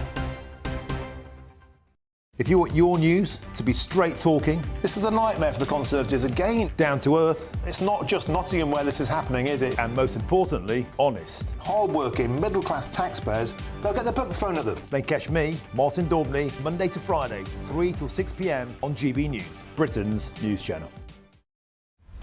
Britain's Newsroom, weekday mornings from 9:30. It's also about how children are taught to behave towards people who claim that they have a different gender to their biological sex. And what I'm really concerned about is particularly girls being told that they shouldn't challenge, say, a man in their changing rooms or a boy in their toilets because that is unkind. Joanne, do you think that's actually setting up girls to put themselves in danger for the so-called purpose of being kind? Again, what you're doing here is you're using these very obtuse type comments to try and paint trans people as some sort of predators and No, going I'm into trying to changing say rooms. that there's a reason that we have single-sex spaces, and if girls are socially conditioned not to uphold those single-sex spaces, we are going to have a huge safeguarding challenge. So it's important that the education we're providing around gender identity, even non-trans people, about understanding your sense of self, I think is really important. I think schools today are doing a far better job than they did when I was younger in the 60s. So I'm not an education profession specialist in this area. I would advocate that education needs to represent the real world, and trans people are in the real world. If it means making girls more aware of their own sense of self, empowering them, giving them, working with them to Helen, so they can how is understand this threats, empowering then that's important. girls? Say again? I just said, moving on to Helen, how is this empowering girls? This language of empowerment is not the right starting point when you're talking with children. Adults and children have totally different duties and responsibilities and rights and needs. In schools, it's up to the grown-ups to set rules that keep everybody safe. It's not possible to keep everybody safe if you pretend that some boys can be girls and some girls can be boys. That doesn't mean being mean or unkind. GB News, the People's Channel. I'm Christopher Hope. From pop stars to politicians, I'll interview anybody in a pub who's got a political opinion. Join me every Friday on Spotify, Apple Podcasts, YouTube or gbnews.com, or wherever you get your podcasts. This is GB News, the People's Channel.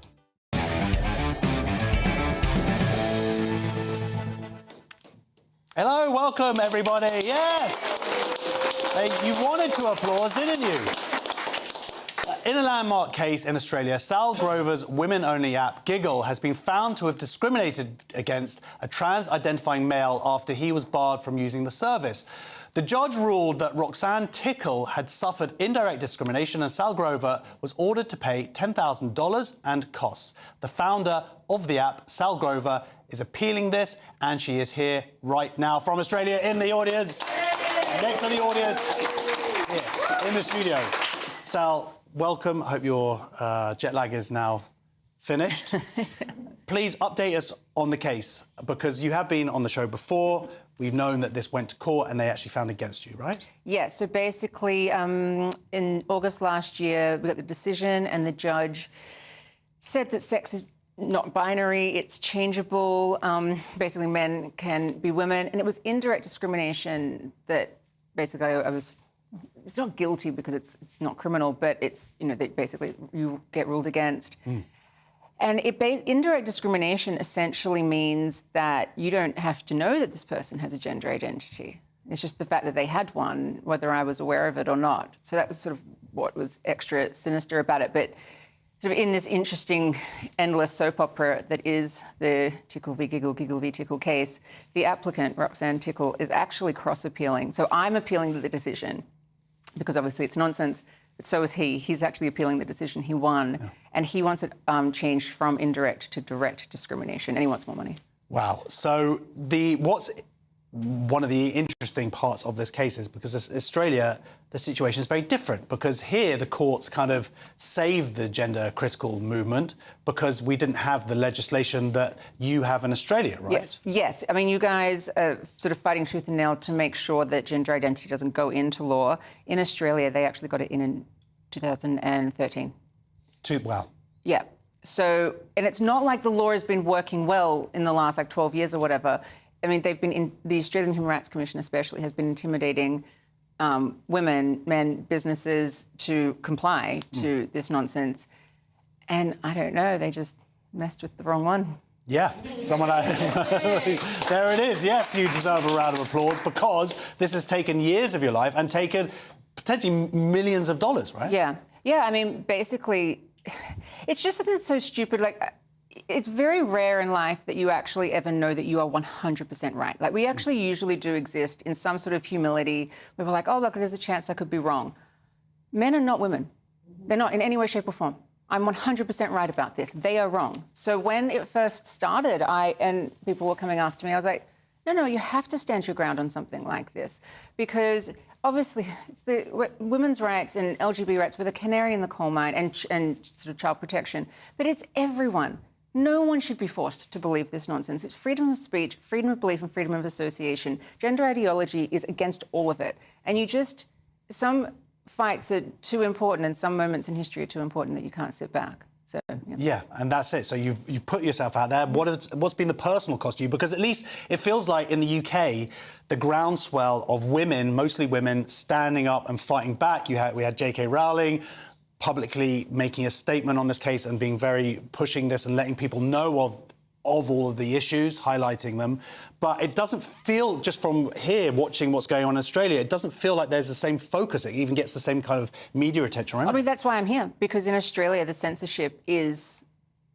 I mean, it's just horrific. Both media and politicians want to pretend that there is no issue. They keep telling us the politicians will just dismiss it, saying there's no issue. And it's like, well, if there's no issue, can you let the Australian Human Rights Commission know? Because they've dragged me and other women through court for multiple years. And if there's no issue, let us have women-only spaces. Let us have women-only sport. Well, that's been that's what it was like here a few years ago. Hashtag no debate. There is no conflict of interest.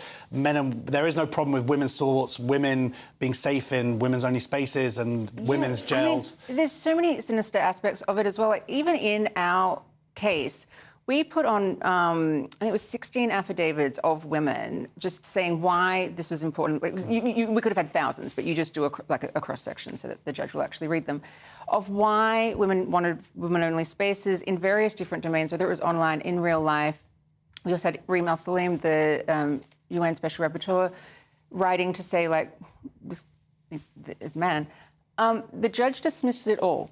So it's we have things like Sharia law. We've always heard that, you know, you need 3 women for 1 man. But in Australia, I mean, 17 women, including myself, our voices dismissed for this 1 man claiming to be a woman. And how must it be, that level of gaslighting you're going to feel from the totality of your society? It is gaslighting, and it's psychologically sometimes really hard to deal with. That I have to take a moment and be like, okay, like the government is essentially trying to force me to believe something. I mean, and just so many different elements of it, even just in like a free speech aspect of it. During the hearing, when I was being cross-examined, I was asked to look, like in the court book, at a meme, and I laughed. And it was very funny. It was a meme of the applicant as a cartoon of him saying that he didn't like the smell of sweaty balls. And I think we can all agree with that. That's why you didn't want to use male change rooms. And the absurdity of the situation, I'm literally sitting in Australia's federal court, like this, other than the High Court, the highest court in the land, and I'm being asked to look at this ridiculous cartoon, and I just laughed because this is so absurd. That was the damages. I was charged $10,000 for that laugh. Wow, for that laugh. Yes. Wow. I mean,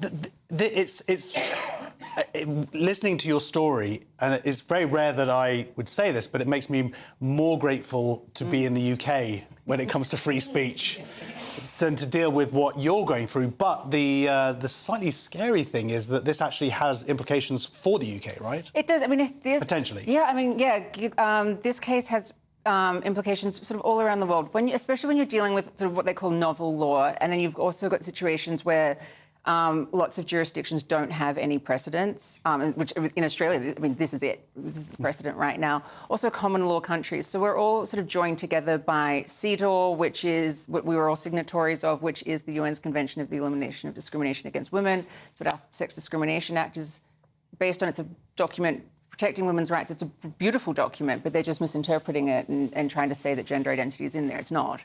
And so we're defending that. It's like every case that happens, it sort of can help everybody else. We're sort of in this global movement together, but this one just has very specific legal issues. So what are the next steps for you in your case then?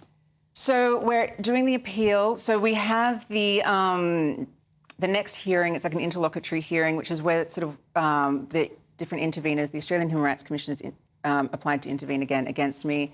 The Australian Christian Lobby, you said bedfellows that you meet along the way here, they've applied to intervene on my side.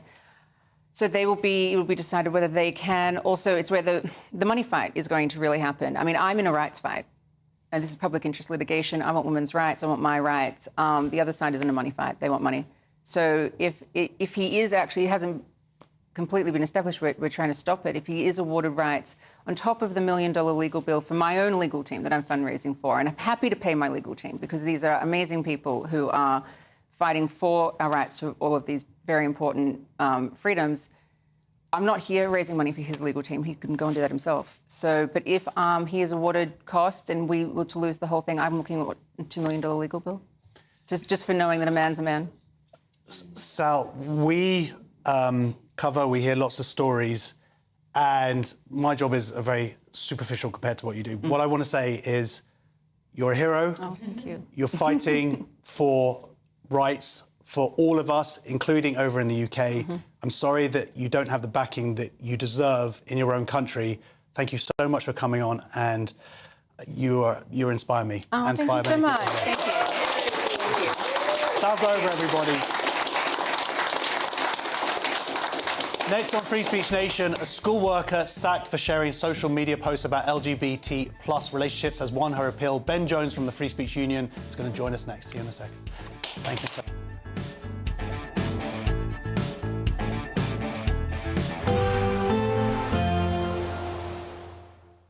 Dinner under the stars tonight? That reminds me of our travel insurance. You mean All Clear Skies? All Clear Travel Insurance sponsors GB News Travel Destinations Forecast.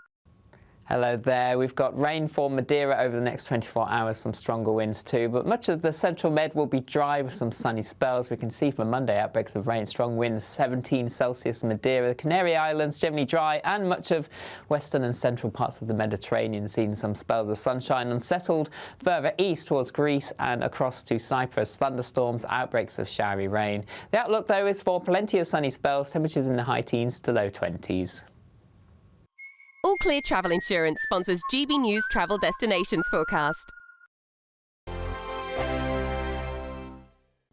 Good evening. Welcome to your GB News weather update from the Met Office. It is going to be largely dry on Monday. Still chilly out there, but it will be turning milder as we head midweek. So taking a look at the bigger picture then, we're still in this battleground with higher pressure to the east, low pressure towards the west, driving some south and southeasterly winds.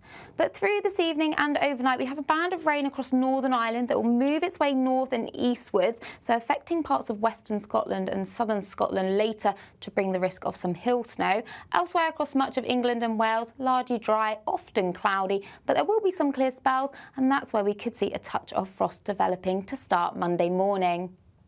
But to start Monday morning across much of Scotland actually is a largely dry start out there. We'll even see some sunshine across northern parts of Scotland to start the day, but across Orkney there are some showers moving through. Out towards the west, that's where we have some showery outbreaks of rain that could turn wintry over the hills. Across Northern Ireland, cloudy to start the day, and across much of England and Wales, but there are some brighter breaks developing, especially across the south-east of England through Monday morning. So as we head through the day then, we should see some glimmers of sunshine coming into southeastern parts of England through the day, often cloudy out towards the west, with still a feed of showers across parts of Orkney before more persistent rain comes into Northern Ireland later on in the day.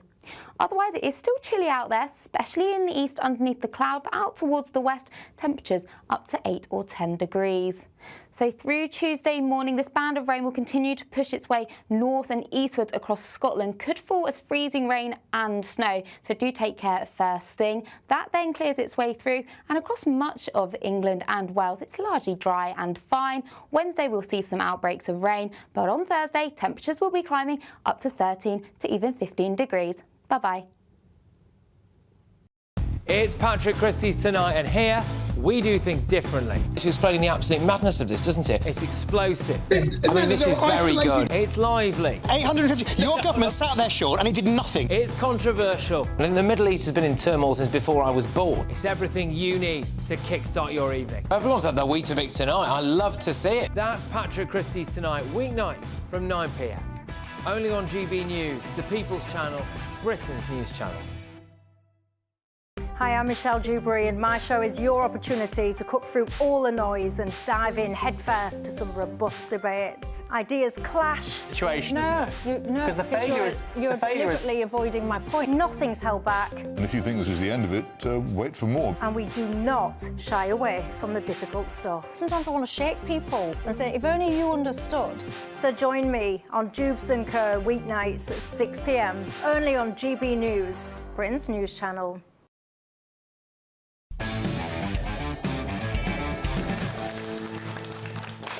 Welcome back to Free Speech Nation. A school worker sacked for sharing social media posts about LGBTQ+ relationships has won her appeal. Kirsty Higgs was removed from her job as a pastoral? I don't know. Is it pastoral? Is that a Christian word? I don't know, we'll see. Pastoral, we'll find out. Administrator in 2019 after sharing one Facebook post about brainwashing our children and another about suppressing Christianity and removing it from the public arena. But on Wednesday, 3 judges backed her, saying that none of those posts were discriminatory against her pupils. Joining me to discuss this now is Dr. Ben Jones, Director of Case Management at the Free Speech Union. Hello. Thank you very much. Dr. Ben, I'll call you back. Hello. So, this is a big victory, right? Yeah. It's probably the most significant victory since Maya Forstater won the protection for all of us that gender-critical beliefs, i.e. believing in biological reality, should be protected, that you can't be discriminated against for that. So this is a great victory. But what I would say is look at the cost that this inflicts, the toll this takes on somebody, having to go through a process like this for 6 years, having been sacked, having done nothing wrong. And one of the most significant aspects of the background to her case, I think, is that she used a different name on her Facebook account. She didn't identify the school she worked for. So this is somebody speaking in an entirely private capacity, in a personal capacity, who still has lost her job. Yeah, and there was no evidence of any discriminating behaviour towards her students. She was highlighting something. She was actually very ahead of the curve, really, to point this stuff out, because since then we have just seen so many examples of schools brainwashing young children in this gender ideology. Yeah, so much. And this stuff, this ideology, has been and is still rampant across the public sector, across the private sector as well. And I think we'll talk about later, even in the military and the armed forces of this country, this ideology is absolutely everywhere. And for a long time, trans rights activists who have wanted to bully people into going along with this nonsense on stilts have been able to. And they've been able to create these mobs to pressure employers into getting rid of people, into tricking employers into thinking that actually the great mass of public opinion is offended by these ideas, and that the simplest thing is just to get rid of somebody as soon as there is a complaint. But what this case means is that there is now a much higher legal standard for an employer wanting to do that. The threshold is much higher. You have to show that real reputational harm has been done. You have to show that the comments in question are objectively offensive, or that they target a particular group of people with intent.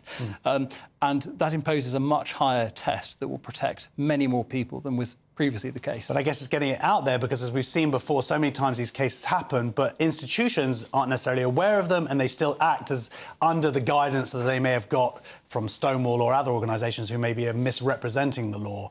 They did so at the time. Yeah, that's absolutely right. It takes a long time for these things to filter through to HR professionals. And at the Free Speech Union, we have seen literally thousands of cases like this, where ordinary people, we're not talking about the J.K. Rowlings of the world, we're talking about supermarket workers, soldiers, businessmen. We're talking about people in every conceivable walk of life who have been targeted in these ways. And I'm happy to say that we win about 70 to 75% of the cases that we're involved in from beginning to end. So we are able to win. But as I said, this takes a huge toll on somebody. If you're dobbed in by somebody you thought was your friend at work, and you lose your job and you can't afford to pay your rent or your mortgage, and your whole life is falling to bits, you might win after 2 or 3 years, but it's going to be a very long and very difficult struggle. Yeah, well, I joined the Free Speech Union this week. Great. Because I heard about a case. A friend of mine, let's call him John Dowie, and who has had some claims put out against him. And what is your advice to people going through this process of cancellation?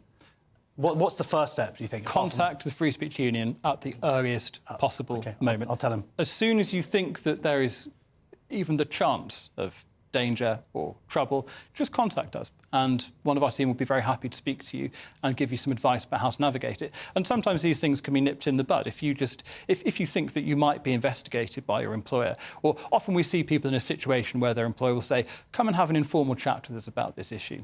And in fact, it turns out to be an investigation meeting or a disciplinary meeting in disguise. If you're in that sort of situation, contact us, because it might be that a firmly worded email sent at this very early juncture will mean that the whole process is nipped in the bud, that the whole thing is terminated there and then. Because by and large, employers, in our experience, are ignorant of the fact that so many beliefs are protected under the Equality Act, that there is legal protection, not just for people who believe in biological reality, but all sorts of other things as well. And there is this growing list of beliefs that are afforded protection. And as I said, thanks to the Higgs ruling, the threshold for getting people in trouble in order for an employer to discriminate is that much higher. Well, good. Luckily, this person works for a good employer. So I also want to talk about the story of ex-Royal Marine Jamie Michael. He was this week cleared by a jury for stirring up racial hatred. Are you familiar with this case as well? Yeah. We paid for his legal fees, and we tracked him down, found him a lawyer. This is a terrible story. So he was posting videos on his Facebook page. You can see a common theme here, and this was in the aftermath of the Southport attack. And he posted comments that I think if you poll the British public, about 95% would agree with the things that he was saying. He expressed concerns about immigration. He used some very, very strong language to describe people who've come in and committed attacks against children in this country. And he was reported to the police for this video by a staff member of a Labour politician. The police had him locked up for 17 days. Wow. It went to trial. And the jury took 17 minutes to acquit him. Wow. 17 minutes. So this, again, is another example of somebody where, from summer until just last week, he's been in this position not knowing if he's going to be sent to prison or not. And this is somebody who fought in Iraq, who is a Royal Marine. And I think the thing I would say, this story is atrocious in its own terms about how this country has treated somebody who has served this country. But also, look at how stories like this play out on the international stage. And we've had this extraordinary, epoch-defining speech from J.D. Vance in Munich last week.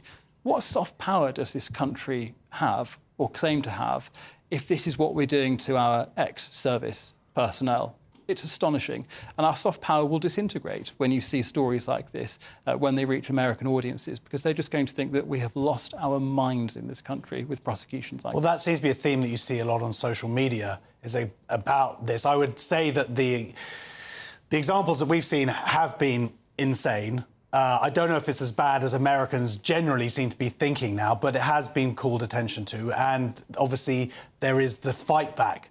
But as we were talking to Claire Fox earlier, Baroness Fox, about possibly being optimistic that this stuff is being exposed. Do you get a sense of this? Is it getting worse? You're at the sort of the coalface of all of this. Are you seeing more complaints coming in? Last week, we had our busiest ever week in terms of new requests for help. Busiest week Correct. Last week? Correct. So do you think that's some sense that people are aware more that they have the ability to fight back? I think there's an element of that, but also the censorious attitude that we've been coping with since, say, 2016 or thereabouts, and the beginning of the Great Awakening. So much of that still controls the commanding heights in this country, in cultural life, in the public and private sectors, as I've said, even in the military. Unrooting this, it may be a work of many, many years, and we have a government at the moment which is incredibly hostile to freedom of speech, and I phrase that quite mildly. Well, in the meantime, keep up and fighting the good fight. Dr. Ben Jones, everybody. And yes, join Free Speech Union. It's for a year membership, $59.99. I'm going to try and claim it back on tax. So up next, it's time for Social Sensations, where we have a look at what's been causing a stir online. Don't go anywhere. See you in a sec. Thanks. That was great.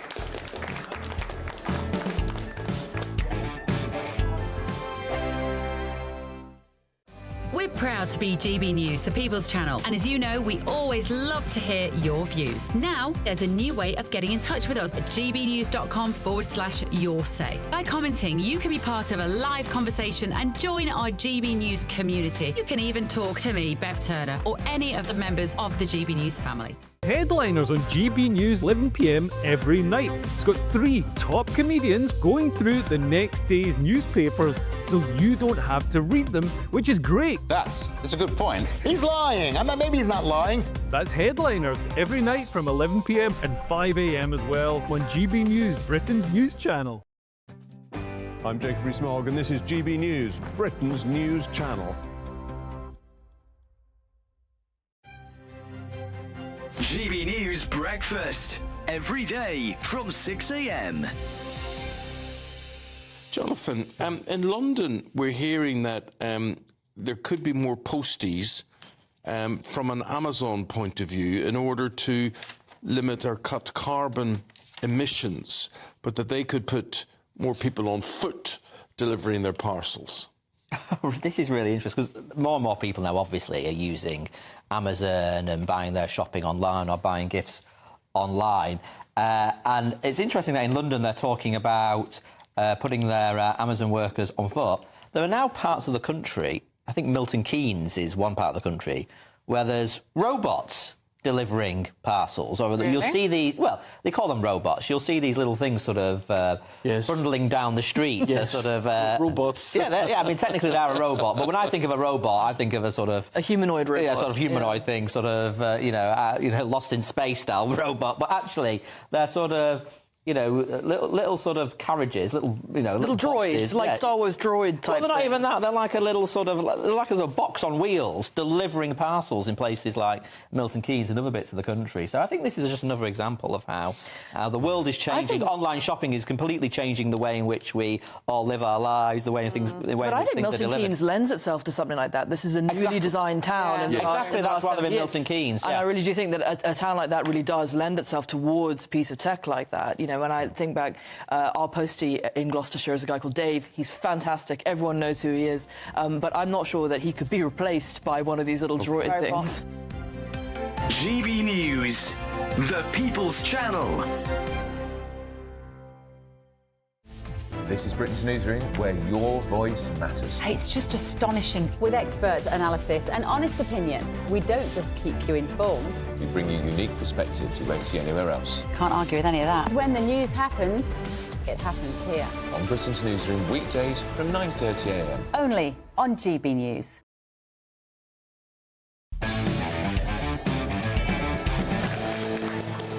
Okay. Welcome back to Free Speech Nation. It's time for Social Sensations, the part of the show where we look at what's been going viral this week on social media. We're going to start with this video. Garlic bread! Kick him in the face, will you? Yes, that is Peter Kay being heckled this week, and then he got a couple of hecklers kicked out.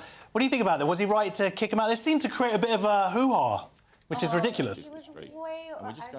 Way over the top. Come on, a little bit of heckling. Yeah, his response to but if you've had like a whole half of just someone shouting garlic bread every 2 seconds, that's just, we saw only a tiny clip there, and I'm aware that sometimes clips get taken out of context.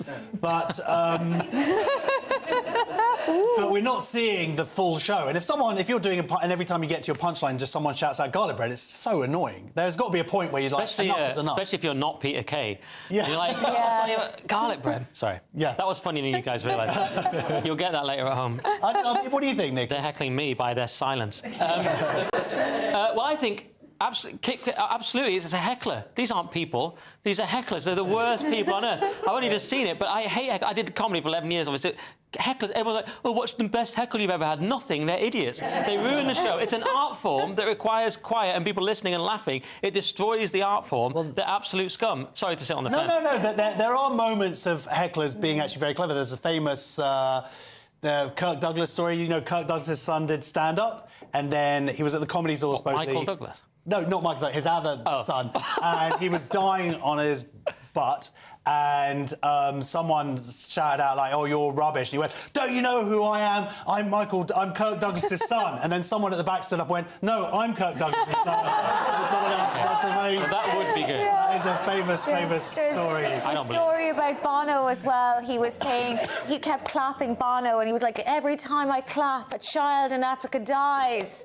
And then somebody said, "Stop clapping!" So sometimes it's OK, but shouting out garlic bread, I think we can agree, is totally annoying. So up next is this video. Lois, Nan. Oh. It's Lois. Your granddaughter. I don't have a granddaughter. Only a grandson. It is you, Jake, isn't it? So this is from Waterloo Road. I don't know if have you seen the full clip? It's basically this. Someone cut out. They're a very good account to follow online. Rick's Mix. So anyway, finds these clips and puts them together. And then basically the narrative is the grandma misgenders her, says, oh no, I've only got a grandson. And then later on, this character is like, oh, my grandma did name me in it. And she's the victim, not the dying woman with dementia, but this trans woman is the true victim of all of this. Did you see this? I haven't seen it. No, this sounds absolutely ridiculous. I think once you get over the age of 70, you can say whatever you want and nobody should mind. You've done enough. Fair enough. Only 25 years to go. Yeah, I couldn't actually hear the clip in the studio, but obviously I'm strongly against it.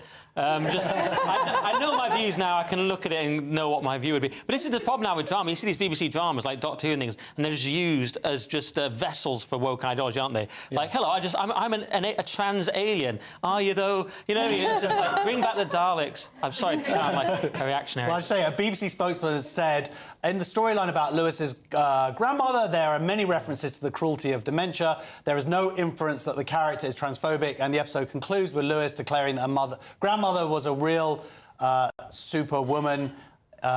You know, yeah, watch the clip for your... I take back everything I said. Yes. Well, yeah, we'll see. They've one more clip now. It begins in California with a little girl raised by two moms.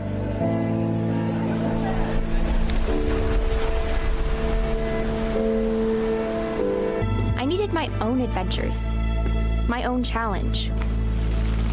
And after meeting with an army recruiter, I found it. A way to prove... Now, you might not know this, but that's actually an advert for the American Army. Yes, exactly. Yeah. This is it came out about a year ago. This is in Biden's administration, and they're wondering, of course, why not conscription, but why army levels are down. Yes, people wanting to recruitment. Join. Yeah, exactly. This is a famous advert called people call it the Emma advert. Yeah. It was my two moms. They're like, why is no one signing up for the army? And now with Trump, recruitment's gone way up because there's a new advert, which is a big bloke lifting heavy weights and going, strong people are hard to kill. And that's the whole advert. And that's much better, except it means they're going to send loads of people off to die in war. So I want to show the latest army advert to see if things have changed in America. OK, well, we're not going to do that. I just described it, I think. But there is, yes, I wanted to... So the point is, the latest advert is like, America, hell yeah! And I can bench press 5,000 terrorists. So anyway, check it out, it's pretty insane. Anyway, that is it for tonight's show. Thank you so much, everybody, for tuning in. We have our panel, Aideen McQueen, as she likes to be called, yes, Aideen McQueen and Nick Dixon, all of my brilliant guests this evening. Yes, let's have a big clap for them. And our studio audience. And if you want to join us live in the studio and be part of our wonderful audience, you can. Just please go to www.sroaudiences.com. Stay tuned for the brilliant Ben Leo tonight. That is next. Don't forget, Headliners is on every night at 11 p.m. That's a late-night paper preview show where comedians talk to you about the next day's top news stories. Thank you very much for joining us for Free Speech Nation. Goodbye.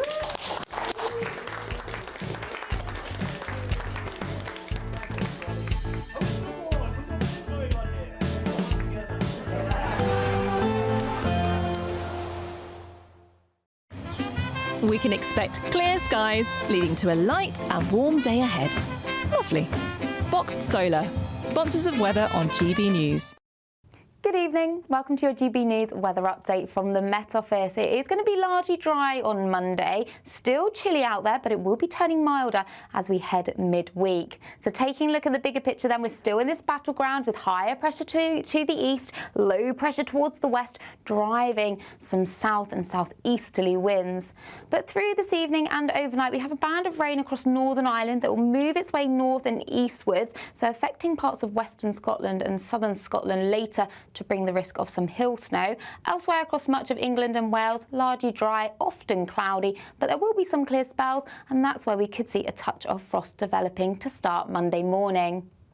But to start Monday morning across much of Scotland, actually is a largely dry start out there. We'll even see some sunshine across northern parts of Scotland to start the day, but across Orkney there are some showers moving through. Out towards the west, that's where we have some showery outbreaks of rain that could turn wintry over the hills. Across Northern Ireland, cloudy to start the day and across much of England and Wales, but there are some brighter breaks developing, especially across the southeast of England through Monday morning. So as we head through the day then, we should see some glimmers of sunshine coming into southeastern parts of England through the day, often cloudy out towards the west with still a feed of showers across parts of Orkney before more persistent rain comes into Northern Ireland later on in the day. Otherwise, it is still chilly out there, especially in the east underneath the cloud, but out towards the west, temperatures up to 8 or 10 degrees. So through Tuesday morning, this band of rain will continue to push its way north and eastwards across Scotland, could fall as freezing rain and snow, so do take care first thing. That then clears its way through and across much of England and Wales. It's largely dry.